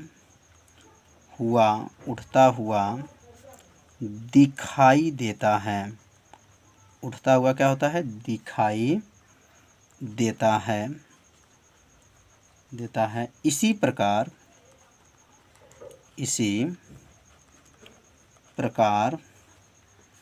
जब हम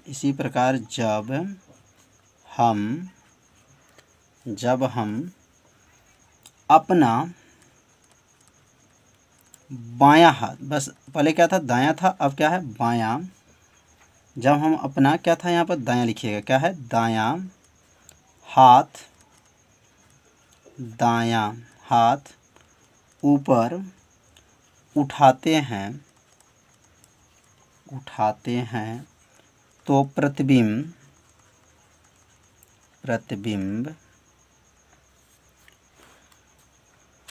में बायां हाथ ऊपर उठता है, बायां हाथ ऊपर उठता दिखाई देता है, उठता दिखाई देता है। इस घटना को क्या कहते हैं, उत्कर्म। इस घटना को उत्कर्मण लिख सकते हैं, उत्कर्मण, पार्श्व उत्कर्मण। इस घटना को क्या कहेंगे, पार्श्व उत्कर्मण कहते हैं। कितना आसान है, बस इसे 2 बार पढ़िएगा तो परिभाषा क्या होगा, याद हो जाएगा। कैसे बोलेंगे, जब हम समतल दर्पण में अपना प्रतिबिंब देखते हैं, जब समतल दर्पण में अपना प्रतिबिंब को क्या करते हैं, देखते हैं, तो बायां हाथ ऊपर उठाते हैं, तो प्रतिबिंब में कौन सा हाथ दिखाई देता है, दायां हाथ ऊपर उठता हुआ दिखाई देता है। उसी प्रकार जब अपना दायां हाथ ऊपर उठाते हैं तो प्रतिबिंब में क्या होता है, बायां हाथ ऊपर उठता दिखाई देता है। इस घटना को क्या कहा जाता है, पार्श्व उत्कर्म कहा जाता है। बहुत आसान भाषा से जो है इसका उत्तर बताया गया है। तो आप सभी विद्यार्थी से अपने कॉपी में क्या कीजिए, नोट जरूर कर लीजिए। समतल दर्पण का उपयोग। अब समतल दर्पण का उपयोग कहाँ किया जाता है, तो यहाँ लिख देंगे समतल दर्पण का उपयोग जो है निम्न है।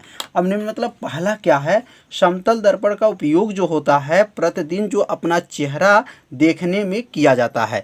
तो आप सभी विद्यार्थी जो चेहरा जो देखते हैं अपने दर्पण में, शीशा में, उस दर्पण का क्या नाम है, तो समतल दर्पण नाम है। याद रखिएगा कौन सा दर्पण है, समतल दर्पण में चेहरा को देखा जाता है। तो यहाँ पहला लिख लेंगे, समतल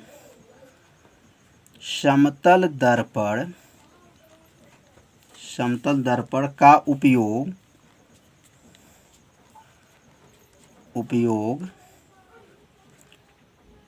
प्रतिदिन अपना चेहरा देखने, प्रतिदिन अपना चेहरा देखने में, प्रतिदिन अपना चेहरा देखने में, प्रतिदिन अपना चेहरा देखने में किया जाता है, में किया जाता है, जाता है। तो क्या है, समतल दर्पण का उपयोग जो है प्रतिदिन अपना चेहरा देखने में किया जाता है। अब दूसरा उपयोग है, इसका उपयोग जो है ड्रेसिंग टेबलों में भी किया जाता है। यहाँ दूसरा उपयोग लिख लेंगे, इसका उपयोग, इसका उपयोग, इसका उपयोग ड्रेसिंग, ड्रेसिंग, ड्रेसिंग टेबलों में, ड्रेसिंग टेबलों में, टेबलों में किया जाता है, किया जाता है। तो समतल दर्पण का उपयोग कहाँ होता है, ड्रेसिंग, ड्रेसिंग जो टेबल होते हैं उसमें उसका क्या होता है, प्रयोग किया जाता है। तीसरा है, प्रकाश किरणों का पथ मोड़ने में इसका उपयोग किया जाता है। अगला लिख लेंगे, प्रकाश, प्रकाश किरणों, प्रकाश किरणों का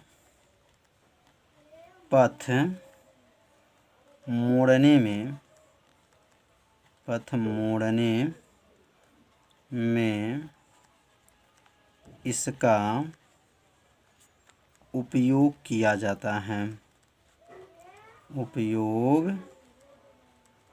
किया जाता है। तो प्रकाश किरणों को अगर मोड़ना है तो इसका जो है उपयोग किया, किसका, समतल दर्पण का उपयोग किया जाता है।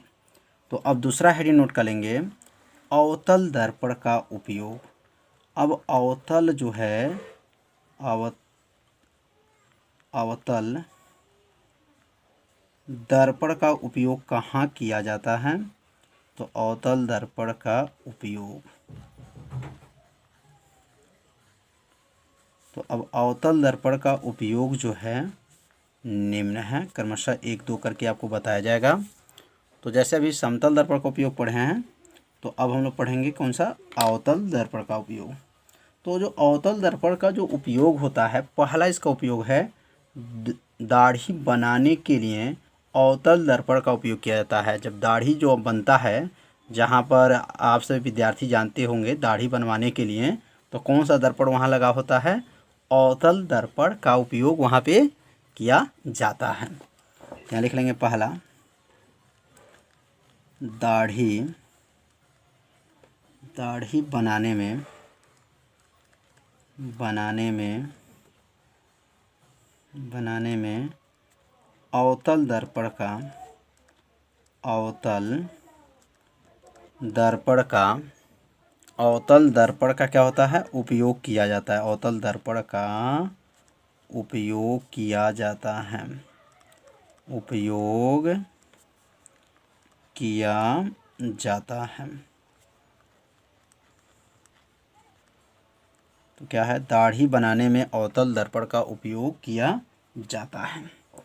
दूसरा है, डॉक्टर आँख, नाक, कान तथा गले आदि अंगों की जांच के लिए अवतल दर्पण का ही प्रयोग करते हैं। यहाँ लिखेंगे, डॉक्टर, डॉक्टर आँख, आँख, कान, आँख, नाक, कान, आँख, नाक, कान तथा गले, गले आदि अंगों का, आदि अंगों की जांच, की जांच, जांच के लिए,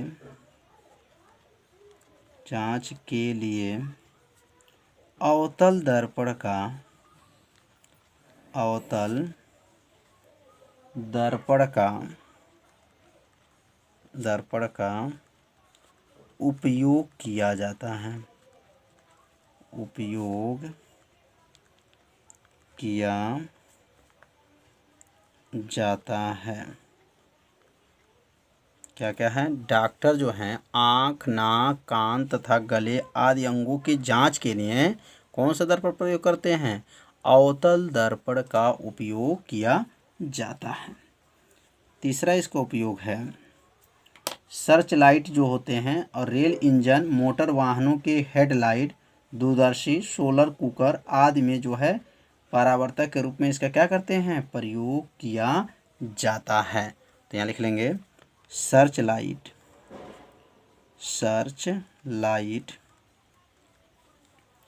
search light, rail engine, rail engine, rail engine, motor वाहनों, मोटर वाहनों, वाहनों के हेडलाइट, के हेडलाइट, हेडलाइट जो वहाँ से जो लाइट जलता है, प्रकाश निकलता है, आप लोग देखे होंगे मोटरसाइकिल के आगे जो है हेडलाइट लगा रहता है, तो उसमें जो है हेडलाइट जो वहाँ से हम लोग को प्रकाश निकालते हैं, तो क्या होता है हेडलाइट में इसका क्या होते हैं? दूरदर्शी और सोलर कुकर, दो यहाँ लिख देंगे दूरदर्शी, हेडलाइट्स दूरदर्शी, solar, solar cooler, cooler, solar cooler आदि के परावर्तक के रूप में प्रयोग किया जाता है। परावर्तक के रूप में प्रयोग किया जाता है, प्रयोग किया जाता है। तो समझ में आ गया। जो सर्च लाइट होते हैं, रेल इंजन, मोटर वाहन मतलब मोटरसाइकिल के आगे जो हेडलाइट जलता है, वो दूरदर्शी, सोलर कूलर आदि में जो है परावर्तक के रूप में इसका क्या होता है? प्रयोग किया जाता है। अगला लिख सकते हैं चौथा, अवतल दर्पण का उपयोग, अवतल दर्पण का उपयोग, दर्पण का उपयोग,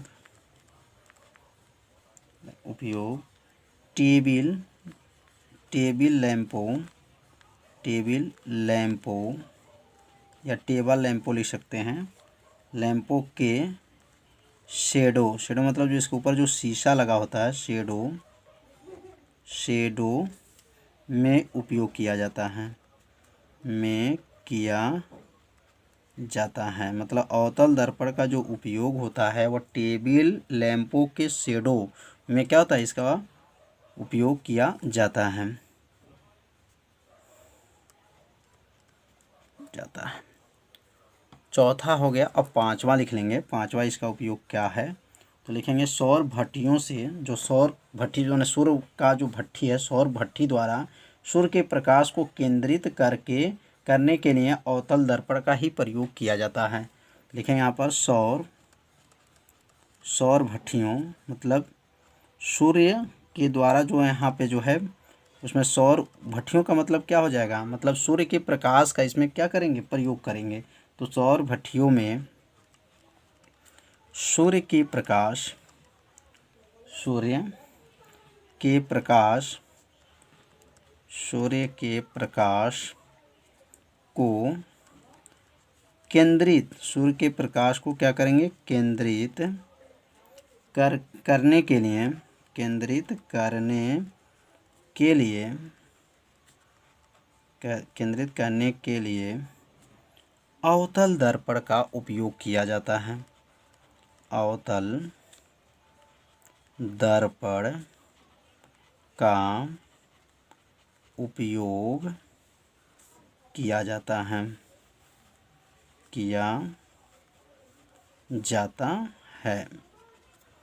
तो अब अगला हम लोग पढ़ेंगे अब उत्तल दर्पण का उपयोग कहाँ किया जाता है। तो यहाँ पर 5 जो है अवतल दर्पण का उपयोग बताया गया। तो ये पांचों जो है इसका उपयोग को आप सभी विद्यार्थी अपने कॉपी में क्या कीजिए, नोट जरूर कर लीजिए। तो अब हेडिंग डालेंगे। तो अब यहाँ हेडिंग नोट कर लेंगे, उत्तल दर्पण का उपयोग, उत्तल दर्पण का उपयोग। तो उत्तल दर्पण का उपयोग कहाँ किया जाता है, तो ये लिखेंगे स्कूटर, कार, बस आदि वाहनों में ड्राइवर के आगे दाईं ओर उत्तल दर्पण लगा होता है। मतलब जो है पक्ष दृश्य, मतलब वाहनों के पक्ष दृश्य को देखने के लिए उसमें दर्पण कौन सा प्रयोग करते हैं, तो वो जो मोटरसाइकिल में जो दर्पण का प्रयोग करते हैं उसमें पीछे के जो वाहनों को देखने के लिए कौन सा प्रयोग करेंगे, तो उत्तल दर्पण का प्रयोग करते हैं। और क्यों किया जाता है, क्योंकि उत्तल दर्पण में प्रतिबिंब जो है क्या होता है, छोटा दिखाई देता है। इसलिए जो है शीशे में जो है मोटरसाइकिल में, कार में, जो है बस में, तो वहाँ पर कौन से दर्पण का प्रयोग करते हैं, उत्तल दर्पण का प्रयोग किया जाता है। तो यहाँ लिख लेंगे scooter, scooter, car, scooter, car, बस आदि वाहनों, आदि वाहनों में, आदि वाहनों में ड्राइवर, ड्राइवर, ड्राइवर के आगे, ड्राइवर के आगे, ड्राइवर के आगे, आगे दाईं ओर, दाईं ओर और उत्तल दर्पण लगा होता है, उत्तल दर्पण लगा होता है, उत्तल दर्पण लगा होता है। तो समझ में आ गया होगा कि मोटरसाइकिल में जो है किसी मोटरसाइकिल में किसी वस्तु को, पीछे वाली वस्तु को देखना है तो उसमें कौन सा दर्पण लगा होता है, उत्तल दर्पण का प्रयोग किया जाता है। तो पहला उपयोग जो है आप सभी विद्यार्थी अच्छे से समझ लिए होंगे, तो इसे अपने कॉपी में क्या कीजिए, नोट जरूर कर लीजिए। अब इसका दूसरा उपयोग कहाँ होता है, तो लिखें सड़कों पर जो खंभे लगे बल्बों में परावर्तक के रूप में जो है उत्तल दर्पण का उपयोग किया जाता है। यहाँ लिखेंगे सड़कों पर खंभे में लगे, खंभे में लगे बल्बों में परावर्तक के रूप में, परावर्तक के रूप में, परावर्तक के रूप में उत्तल दर्पण का उपयोग, उत्तल दर्पण का उपयोग किया जाता है।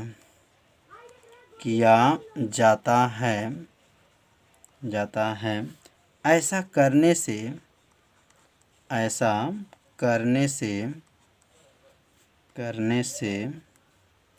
क्या प्रकाश अधिक क्षेत्र में क्या होता है, फैल जाता है। ऐसा करने से प्रकाश अधिक क्षेत्र में क्या होता है, फैल जाता है, अधिक क्षेत्र में फैल जाता है, फैल जाता है। तो समझ में आ गया होगा कि उत्तल दर्पण का कहाँ कहाँ प्रयोग किया जाता है। तो क्या बताया गया, सड़कों पे खंभे में लगे बल्बों का परावर्तक के रूप में उत्तल दर्पण का उपयोग किया जाता है। ऐसा करने से प्रकाश क्या होता है, अधिक क्षेत्र में क्या होता है, फैल जाता है। तो आप सभी विद्यार्थी या जो है समतल का, अवतल का, उत्तल दर्पण का उपयोग जो है अपने कॉपी में से क्या कीजिए, नोट कर लीजिए है। तो लेंस क्या है, दो गोली तलों से घिरे हुए पारदर्शी भाग को क्या कहते हैं, लेंस कहते हैं। क्या है, कितने गोले होते हैं इसमें, दो गोली तलों से।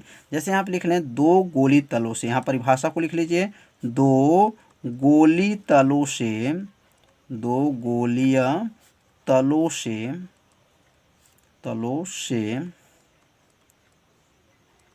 से घिरी हुई, घिरी मतलब घेरा हुआ, घिरी हुई घिरी हुई पारदर्शी भाग को क्या कहते हैं? लेंस कहते हैं। पारदर्शी भाग को क्या कहते हैं? लेंस कहते हैं। कितना आसान परिभाषा है। इसे आप 2 बार पढ़ेंगे तो परिभाषा क्या होगा? याद हो जाएगा। तो कहेंगे 2 गोली तलों से घिरे हुए पारदर्शी भाग को लेंस कहते हैं। अब यहाँ चित्र के माध्यम से समझेंगे कि अगर यहाँ 2 गोली की बात किया जा रहा है, जैसे यहाँ पर एक गोला है और एक गोला और है, तो यहाँ पर कितना हो गया? 2 गोला हो गया। तो 2 गोली तलों के बीच में ये जो घिरा भाग देख रहे हैं, तो घिरे भाग को ही क्या कहेंगे? लेंस कहते हैं। यह क्या है? इसके दोनों बीच में जो भाग दिखाई दे रहा है, यह जो भाग जो बना हुआ है, यह क्या है? लेंस है। तो लेंस कितने गोलों से बना है? 2 गोली तलों से घिरे पारदर्शी भाग को क्या कहते हैं? लेंस कहते हैं। जैसे एक चित्र और भी समझ लेते हैं। जैसे एक गोला यह है और यह गोला जो है, यह गोला एक और है। तो यह जो बीच वाला जो भाग देख रहे हैं, यहाँ से जो कटा है, और यह जो घिरे भाग है, यह वाला भाग जो है, ये क्या है? लेंस है। तो समझ में आ गया होगा कि 2 गोली तलों से घिरे पारदर्शी भाग को क्या कहते हैं? लेंस कहते हैं। अब हेडिंग नोट कर लेंगे, लेंस के प्रकार। अब लेंस कितने प्रकार के होते हैं? तो लेंस जो है 2 प्रकार के होते हैं। लेंस के प्रकार, तो ये समझ में आ गया होगा ना। ये बीच वाला जो भाग देख रहे हैं, यही क्या है? लेंस है। 2 गोली तलों से घिरे पारदर्शी भाग को क्या कहेंगे? लेंस कहते हैं। तो अब यहाँ लेंस के जो प्रकार में लिखेंगे, लेंस 2 प्रकार के होते हैं, और पहला का नाम क्या है और दूसरा का नाम क्या है? तो लिखेंगे लेंस 2 प्रकार के होते हैं। अब पहला का नाम क्या है? तो पहला का नाम है, याद रखिएगा, अवतल लेंस। क्या नाम है? अवतल लेंस। और दूसरे का नाम जो है उत्तल लेंस। तो यहाँ नोट कर लेंगे, अवतल लेंस, और दूसरे का नाम है उत्तल लेंस। अब हम लोग पढ़ेंगे अवतल लेंस क्या होता है। अवतल लेंस की जो है परिभाषा क्या है? बहुत आसान है, बस थोड़ा सा आपको ध्यान देना है, परिभाषा को क्या होगा? याद हो जाएगा। तो अब यहाँ पर हेडिंग को नोट कर लीजिए, अवतल लेंस। अगर अवतल लेंस की परिभाषा आपको याद होगा तो समझिए उत्तल लेंस का भी परिभाषा आपको क्या हो जाएगा? याद हो जाएगा। तो कहेंगे अवतल लेंस में वह लेंस जो किनारे पर जो है मोटा होता है और बीच में जो है क्या होता है? पतला होता है, ऐसे लेंस को क्या कहते हैं?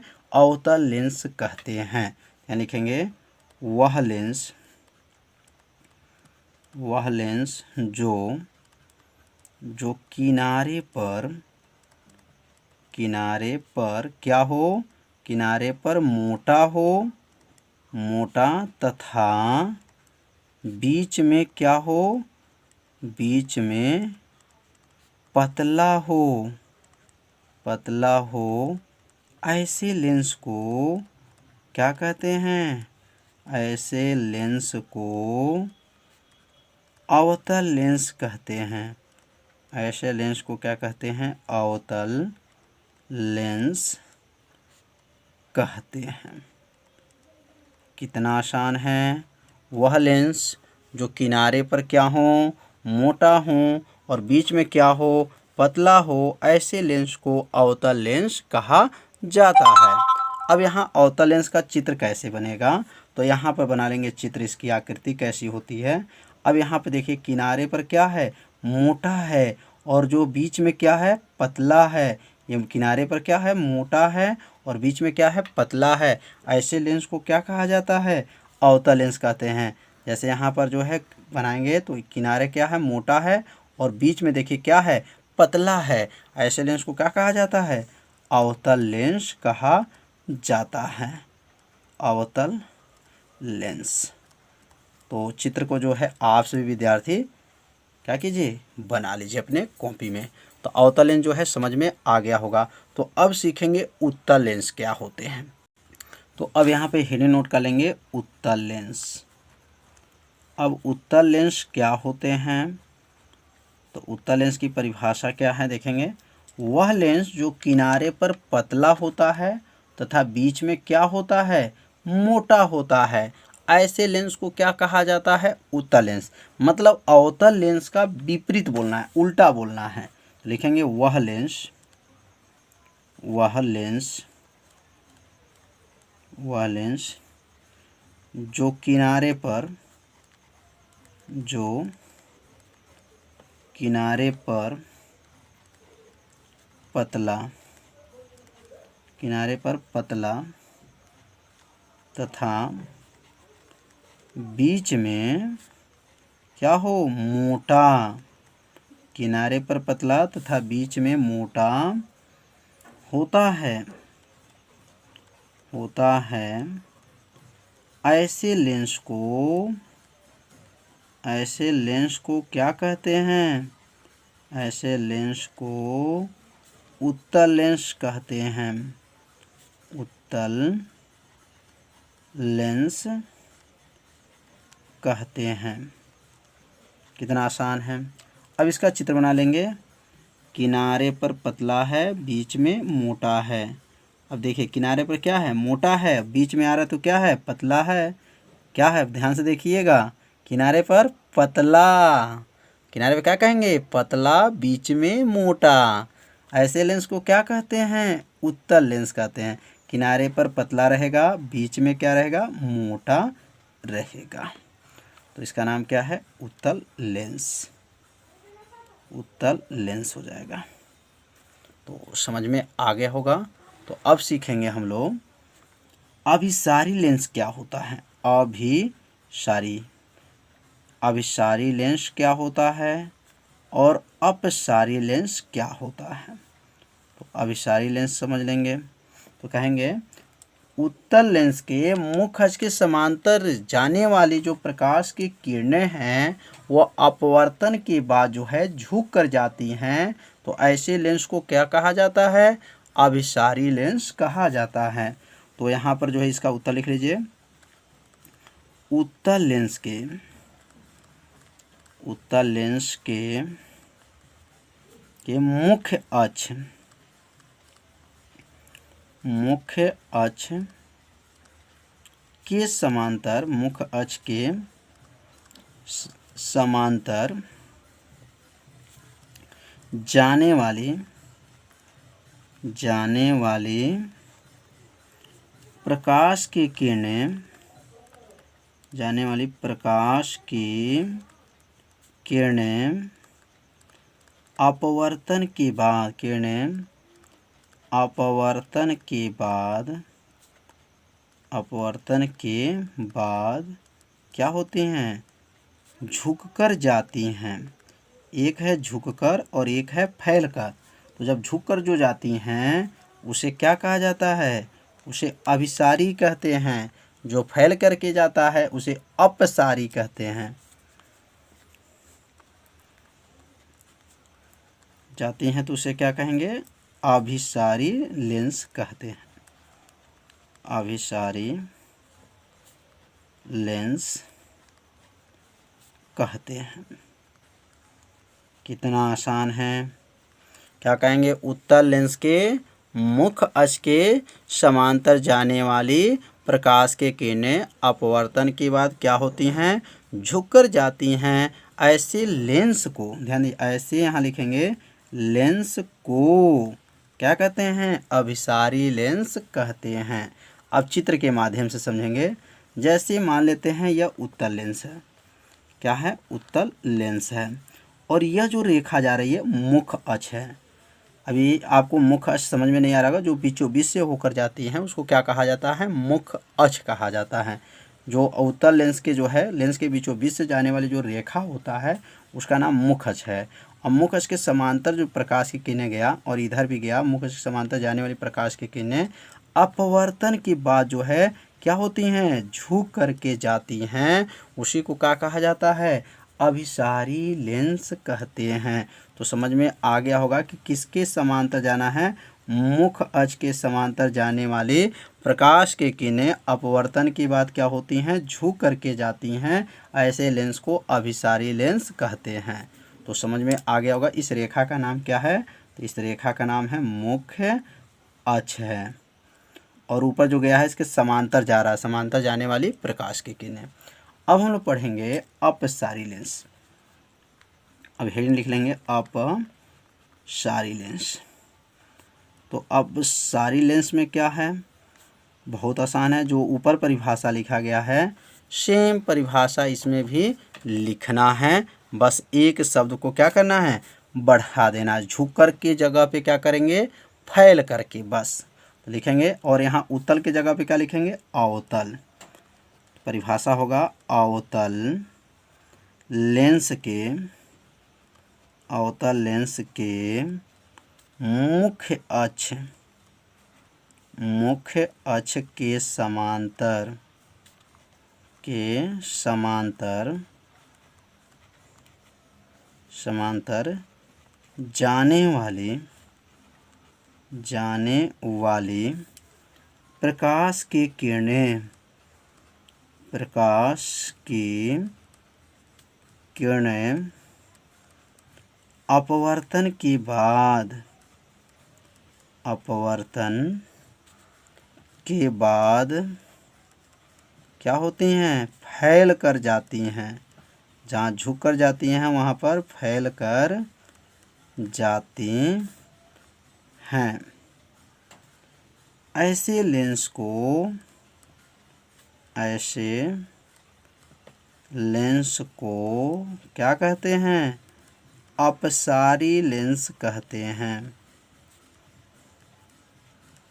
लेंस कहते हैं। तो समझ में आ गया होगा कि यह अवतल लेंस के मुख्य अक्ष के समांतर जाना है। तो यहाँ पर सबसे पहले जो है अवतल लेंस बना लेंगे, और अवतल लेंस बनने के बाद से इसका मुख्य अक्ष जो है यह मुख्य अक्ष हो गया, और इसके मुख्य अक्ष के समांतर जाने वाली जो प्रकाश की किरणें हैं, और ये प्रकाश की किरणें जब इसके ऊपर गया, किसके ऊपर, अवतल लेंस के ऊपर जब गया, तो ये प्रकाश की किरणें जो यहाँ से जो है क्या होती हैं, फैल करके जाती हैं, फैल करके जाती हैं। इसी को कहा जाता है अपसारी लेंस कहा जाता है। तो यहाँ क्या लिखा गया है, मुख्य अक्ष के समांतर। तो ये रेखा का नाम क्या है, मुख्य अक्ष है। तो कहेंगे मुख्य अक्ष के जो है समांतर प्रकाश की किरणें जो है जा रहा है, और जाने के बाद जो है अपवर्तन क्रिया होने के बाद जो है क्या हो गया है, झुक कर के जगह पे क्या हो रहा है, फैल करके जाता है। उसी को क्या कहा जाता है, अपसारी लेंस कहा जाता है। तो आप सभी विद्यार्थी लेंस के बारे में अच्छे से समझ लिए होंगे कि लेंस क्या हैं और लेंस के जो हैं प्रकार क्या हैं। तो आज तो पहले हेडिंग को नोट कर लीजिए, उत्तल लेंस तथा अवतल लेंस में अंतर। अब यहाँ अंतर जब लिखेंगे तो दो कॉलम बनाएंगे। पहले कॉलम लिखेंगे उत्तल लेंस और दूसरे कॉलम में लिखेंगे अवतल लेंस। बहुत आसान विधि से बताया जाएगा जिससे आपका यह अंतर क्या हो, तुरंत याद हो जाए। तो आप सभी विद्यार्थी इस कॉलम को बना लीजिएगा, उत्तल लेंस और क्या है, अवतल लेंस। और एक कॉलम बनने के बाद से जो है अब इसमें पहला लिखेंगे, पहला लिखेंगे यह लेंस किनारे पर पतला होता है। क्या लिखेंगे, यह लेंस, यह लेंस, यह लेंस किनारे पर क्या होता है, पतला होता है। किनारे पर पतला होता है। किनारे पर क्या होता है, पतला होता है। मतलब उत्तल लेंस जो होता है वह किनारे पर क्या होता है, पतला होता है। और इसमें लिखेंगे यह लेंस किनारे पर क्या होता है, मोटा होता है। बस एक दूसरे का क्या लिखना है, उल्टा लिखना है। लिखेंगे यह लेंस, यह लेंस किनारे पर, किनारे पर क्या होता है, मोटा होता है। किनारे मोटा होता है। तो ये किनारे पर क्या होता है, मोटा होता है।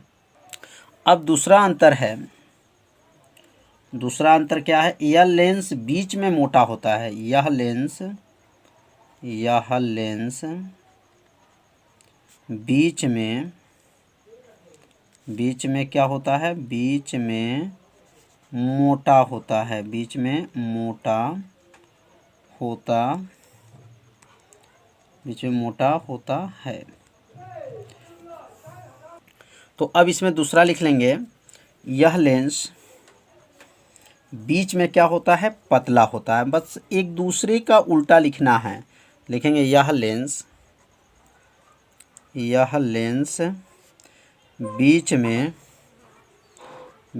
में क्या होता है, पतला होता है, पतला होता है। तो समझ में आ गया होगा। पहला क्या लिखें, यह लेंस किनारे पर क्या है, पतला होता है। जैसे यहाँ लेंस जो बना है, यह लेंस जो बना है यह उत्तल लेंस है, जो किनारे पर पतला है और बीच में क्या है, मोटा है। और यह लेंस क्या है, यहाँ पे देखेंगे यह किनारे पर क्या है, किनारे पर यह मोटा है और बीच में क्या है, पतला है। तो समझ में आ रहा होगा कि उत्तल लेंस और अवतल लेंस में क्या यह अंतर है। अब तीसरा अंतर समझेंगे। तो तीसरा अंतर है, इसे अभिसारी लेंस भी कहते हैं, इसे अभिसारी लेंस भी कहते हैं, अभिसारी लेंस भी कहते हैं, लेंस भी कहते हैं, इसे अभिसारी लेंस भी कहते हैं। और इसमें तीसरा लिखेंगे, इसे अपसारी लेंस भी कहते हैं, इसे अपसारी लेंस भी कहते हैं, लेंस भी कहते हैं। कितना आसान है, बस थोड़ा सा आपको ध्यान देना है। या अभिसारी लेंस कहते हैं तो इसको क्या कहते हैं, अपसारी लेंस कहते हैं। तो 3 अंतर हो गया। अब यहाँ पर अगला जो है चौथा अंतर समझेंगे। चौथा अंतर है, इसका उपयोग जो होता है दूरदृष्टि दोष में किया जाता है। मतलब उत्तल लेंस का प्रयोग किस में होता है, दूरदृष्टि दोष में किया जाता है। दूरदृष्टि दोष क्या होता है, दूर की वस्तुएं जो है स्पष्ट दिखाई देती हैं और निकट की वस्तुएं जो अब स्पष्ट दिखाई नहीं देती है। तो उत्तल लेंस जब चश्मे में लगाया जाता है तो दूर की वस्तुएं और निकट की वस्तुएं स्पष्ट दिखाई देने लगती है। तो लिख देंगे, इसका उपयोग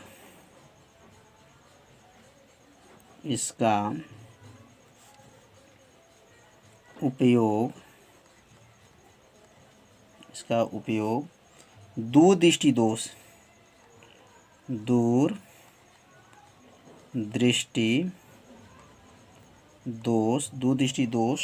में किया जाता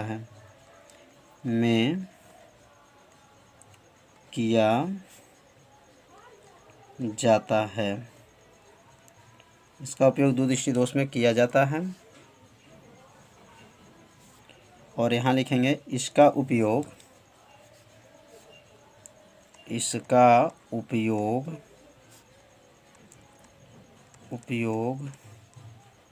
निकट दृष्टि दोष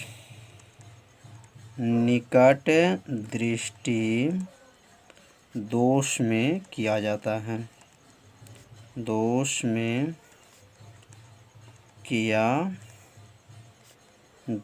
है, इसका उपयोग जो है निकट दृष्टि दोष में किया जाता है।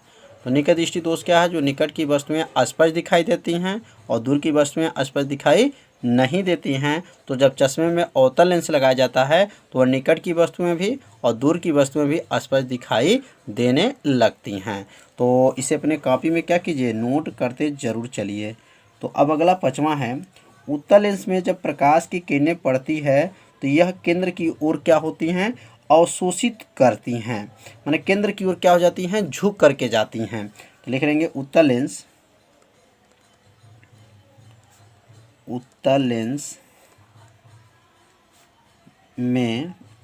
में जब प्रकाश की किरणें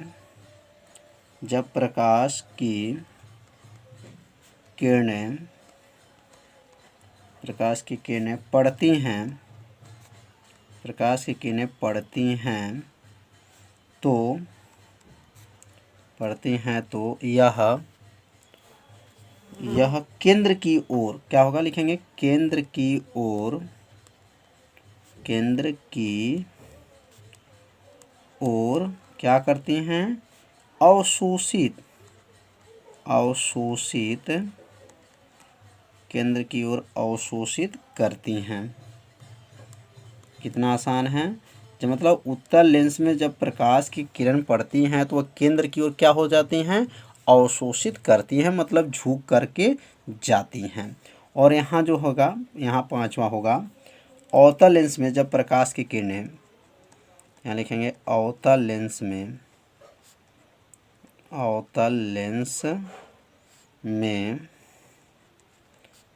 जब प्रकाश की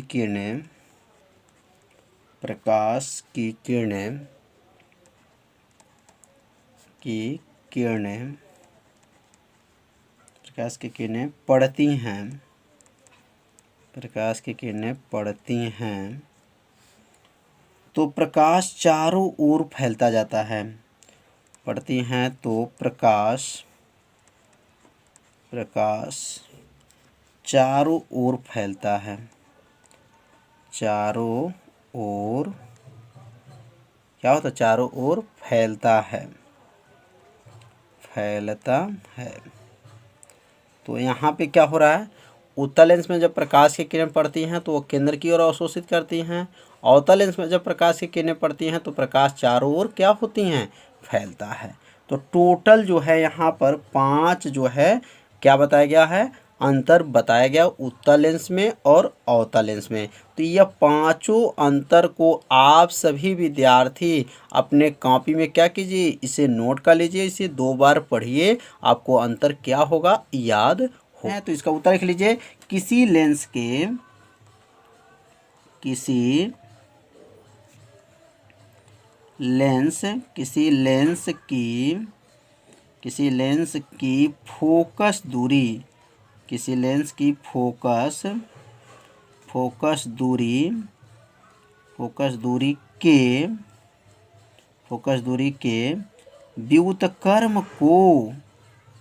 की फोकस दूरी के व्युत्क्रम को क्या कहते हैं, लेंस की क्षमता कहते हैं।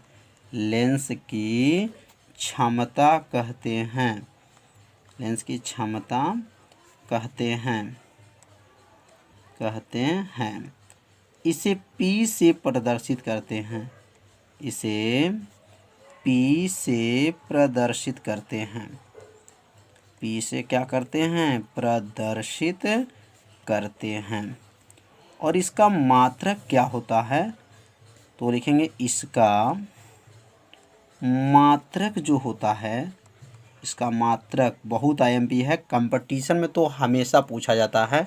तो इसका मात्रक आप लोग याद रखिएगा, डायोप्टर होता है। क्या होता है, डायोप्टर। लेंस की क्षमता का मात्रक क्या है, डायोप्टर होता है। तो डायोप्टर यहाँ लिख देंगे होता है। अब यहाँ लेंस की क्षमता का 2 सूत्र होता है। तो यहाँ परिभाषा क्या लिखा गया, किसी लेंस की फोकस दूरी के व्युत्क्रम को लेंस की क्षमता कहते हैं। इसे P से प्रदर्शित करते हैं और इसका मात्रक क्या होता है, डायोप्टर होता है। तो अब यहाँ इसका सूत्र लिख लेंगे, लेंस की क्षमता, लिखेंगे लेंस की क्षमता। तो लेंस की क्षमता का फार्मूला क्या बनेगा, तो लेंस की क्षमता का फार्मूला होगा 1/, जो है क्या हो जाएगा, फोकस दूरी, क्योंकि व्युत्क्रम बोला गया है और व्युत्क्रम का मतलब क्या होता है, उल्टा। तो किसका उल्टा बोलेंगे, फोकस दूरी। कहेंगे फोकस दूरी के व्युत्क्रम, यह 1/, लगा है तो इसलिए इसको क्या पढ़ते हैं, व्युत्क्रम पढ़ते हैं। तो लेंस की क्षमता का सूत्र होता है 1/, जो है क्या है, फोकस दूरी है। तो परिभाषा चाहे इसी सूत्र से जो है आप बता सकते हैं कि फोकस दूरी के व्युत्क्रम को लेंस की क्या कहते हैं, क्षमता कहते हैं। इसे किससे प्रदर्शित करते हैं, P से प्रदर्शित करते हैं। तो यहाँ लिखेंगे P बराबर होता है, फोकस दूरी को किससे दिखाएंगे, F से। तो P का सूत्र होता है 1/, जो है क्या है, F होता है। किसका सूत्र है, यह लेंस की क्षमता का यह सूत्र है। अब यहाँ पे चाहे तो अगर पूछा ये किस में सूत्र है, तो याद रखिएगा 1/F जो है यह मीटर के लिए सूत्र बना है, या यहाँ लिखना चाहे तो लिख सकते हैं 1/F जो बना है किसके लिए बना है, वह मीटर के लिए सूत्र है। किसके लिए है, 1/F जो है मीटर में, किसमें, मीटर में जो है यह फार्मूला लागू करेंगे। जब मीटर में प्रश्न दिया रहेगा, मतलब फोकस दूरी अगर मीटर में दिया है तो लेंस की क्षमता की जब गणना करेंगे तो इसी सूत्र का प्रयोग करेंगे। अगर मान लीजिए यह फोकस दूरी अगर सेमी में दे दिया गया है तो यहाँ पे सूत्र लिख लेंगे। सेमी के लिए क्या सूत्र है, P बराबर होता है 100/F जो है बना है वह किसके लिए बना है, सेमी के लिए बना है। सेमी में तो सेमी में है तो कौन सा सूत्र लागू करेंगे, और मीटर में है तो कौन सा सूत्र लागू करेंगे। तो समझ में आ गया होगा कैसे इसको यहाँ पर सूत्र को बताया गया। तो आप सभी विद्यार्थी पहले सूत्र को अपनी कॉपी में क्या कीजिए, नोट कर लीजिए। और परिभाषा तो एकदम सरल भाषा में बताया गया है। कैसे बोलेंगे, फोकस दूरी के व्युत्क्रम को लेंस की क्षमता कहते हैं, इसे P से प्रदर्शित करते हैं। और इसका मात्रक क्या होता है, तो डायोप्टर होता है। और लेंस की क्षमता का कितने सूत्र हैं, तो 2 सूत्र हैं, एक मीटर में होता है और एक सेमी में होता है। तो आप सभी विद्यार्थी से शॉर्ट स्क्रीन ले लीजिए या अपने कॉपी में से क्या कीजिए, नोट जरूर कर लीजिए। अब हम लोग पढ़ेंगे अब एक डायोप्टर क्या होता है। अब यहाँ पर एक डायोप्टर की परिभाषा जो है बनाना सीखेंगे। तो एक डायोप्टर किसे कहते हैं, बहुत सरल भाषा है। तो यहाँ पर परिभाषा पहले बनाने के लिए जो है एक डायोप्टर की परिभाषा कैसे बनेगा, तो मान लेते हैं यदि जो है F का मान जो है फोकस दूरी जो है वह 1 मीटर है। फोकस दूरी कितना है, 1 मीटर है। और यदि के नीचे क्या लिखेंगे, तो लिखेंगे, और तो के नीचे कामा दीजिएगा और वहाँ सूत्र लिखेंगे क्षमता का। तो P बराबर होता है 1 जो है F होता है। यह सूत्र किसके लिए है, तो यह जो सूत्र बना है मीटर के लिए, किसमें के लिए है, मीटर में अगर रहेगा तो ये फार्मूला को लागू किया जाता है। तो समझ में आ रहा होगा कि फोकस दूरी कितना मीटर लिया गया है, 1 मीटर फोकस दूरी है। अब यहाँ लेंस की क्षमता निकालेंगे तो लेंस की क्षमता कितना होगा देखते हैं। तो P बराबर हो जाएगा 1/F का मान कितना बोले हैं, 1 है। जब 1 में जब 1 का भाग किया जाएगा तो कितना आ जाएगा, तो P का मान कितना आ गया, P बराबर जो है 1 आ गया। और इसका मात्रक क्या होता है, डायोप्टर होता है। तो बताइए एक डायोप्टर कब बनेगा, एक डायोप्टर बनाने के लिए हमको क्या करना पड़ेगा। तो एक डायोप्टर बनाने के लिए फोकस दूरी को जो है 1 मीटर लेना पड़ेगा। फोकस दूरी कितना होना चाहिए, 1 मीटर होना चाहिए। तो कैसे लिखेंगे, 1 मीटर फोकस दूरी, कितने मीटर, 1 मीटर फोकस दूरी लेंस की क्षमता को एक डायोप्टर कहते हैं। कितना आसान है, कैसे बोलेंगे, 1 मीटर फोकस दूरी वाले लेंस की क्षमता को क्या बोलते हैं, एक डायोप्टर कहते हैं। तो यहाँ पर लिख लेंगे अर्थात, और अर्थात के नीचे जो है कामा दे दीजिएगा, और कामा के ठीक नीचे से जो है इसकी परिभाषा को लिख लीजिएगा कि 1 मीटर, क्या लिखेंगे, 1 मीटर फोकस दूरी, 1 मीटर फोकस दूरी, 1 मीटर फोकस दूरी को 1 मीटर फोकस दूरी को लेंस की क्षमता, 1 मीटर फोकस दूरी की लिख देंगे यहाँ पर, 1 मीटर फोकस दूरी की लेंस की क्षमता, लेंस की क्षमता क्या कहलाएंगे, एक डायोप्टर कहलाती हैं। लेंस की क्षमता क्या कहलाएंगे, एक डायोप्टर कहलाती हैं। कितना आसान परिभाषा है। तो परिभाषा कैसे बनाया गया है, तो सूत्र जो ऊपर बनाया गया देखे हैं कि फोकस दूरी हमने 1 मीटर लिया और क्षमता जो निकला एक डायोप्टर निकला। तो क्या कहेंगे, 1 मीटर फोकस दूरी के लेंस की क्षमता को एक डायोप्टर कहते हैं। तो परिभाषा जो है आप सभी विद्यार्थी समझ लिए होंगे परिभाषा कैसे बनाया गया। परिभाषा इसमें छिपा हुआ है।